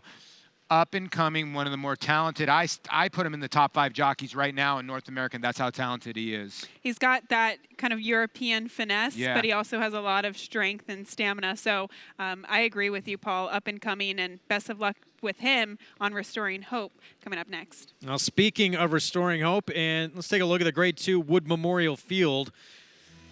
Significant prep on the road to the Kentucky Derby. It is Enticed, who is the one to beat off the performance in the Gotham right here at Aqueduct back on March 10th. It's for Restoring Hope. You can never count out Bob Baffert's. He actually was going to go in the Sunland Derby, but it was oversubscribed. Yeah, and I mean, can we talk about Bob Baffert's record when he ships into New York? It's pretty good. Unreal. And listen, what Andy said about Vino Rosa is getting money. I mean, Todd's horses are running. Todd's been saying, I'm waiting for this horse to explode. Maybe today is the day. Now down to 5-2 is the 9. Meanwhile, in Lexington, oh yeah, the 2-year-old champion, Good Magic, back in action. He'll be the horse to beat in the Grade 2 Bluegrass. He'll be in post 11. He, you know, looking at his last race in the Fountain of Youth, well, we're watching him win the Breeders' Cup Juvenile, which he won as a maiden very, very impressively. But, you know, I wasn't crazy about his last race, and my concern is as the distances progress, I don't know if he's going to continue to get better. Meanwhile, on the West Coast, Paulie Bolt d'Oro, he's got a task ahead of him. He's going to be facing the highly regarded Justify, but Bolt d'Oro has been magnificent. Yeah, he really has. And he got put up via DQ late in this race. The stewards in California actually were looking at the top of the lane and then end up disqualifying him. Not because of this. They disqualified him. McKinsey, the bottom horse on the rail, for this in the wire. And Bolt d'Oro, was he going to go by? I feel he really wasn't. But when you look at the Santa Anita Derby, they basically handed the lead to Justify. So I don't know if Bolt d'Oro is going to be able to handle him. Well, he has been all the rage early on for Bob Baffert. Didn't make his debut so a little while ago in his 3-year-old campaign. He's been brilliant so far. He's Army Mule going to the Derby. You have no clue what you're getting with his horse until he runs today, until he gets looked in the eye. We found out what Army Mule was about today. I don't know if he's going to get looked in the eye, though. He looks like the speed of the speed. That's true. He literally could walk around the Santa Anita racetrack. Bolt d'Oro might not even have a chance to catch him. Yeah. Huge day on the road to the Triple Crown. That happens later out on the West Coast. Hope you enjoyed our action here on Aqueduct Live. We are, of course, back next week, Saturday, April the 14th. You guys are going to be without me, so hold down the fort well. I'll be back on the 21st, but that's 4 to 6 Eastern time. Check your local listings. More action on MSG+. What a show we had today. Army Mule rolling in the Grade 1 Carter. He is undefeated and a star in the making in the sprint division.